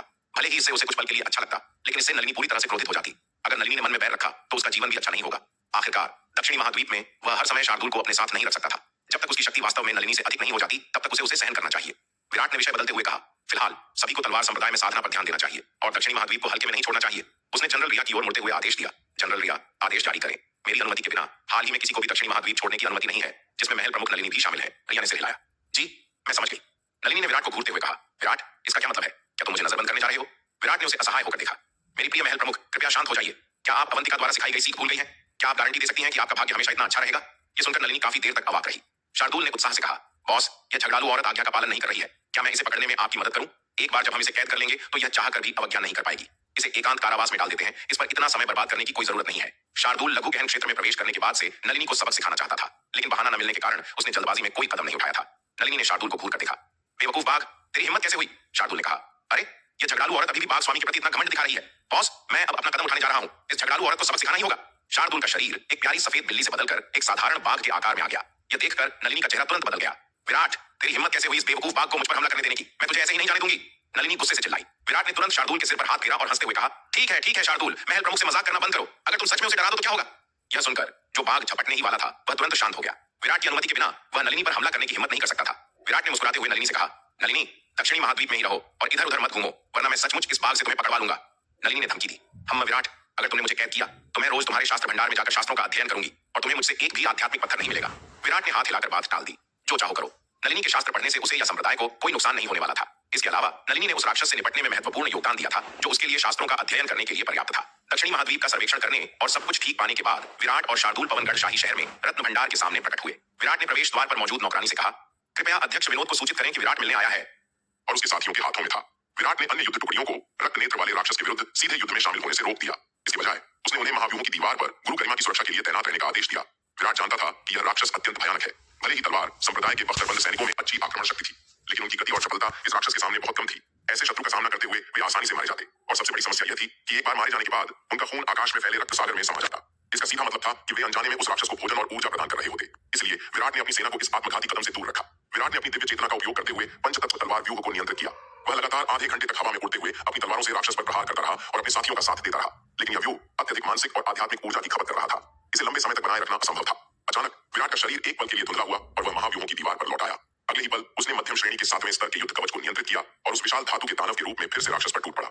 हालांकि राक्षस की शक्ति भयावह थी। गंभीर रूप से घायल होने के बावजूद विराट और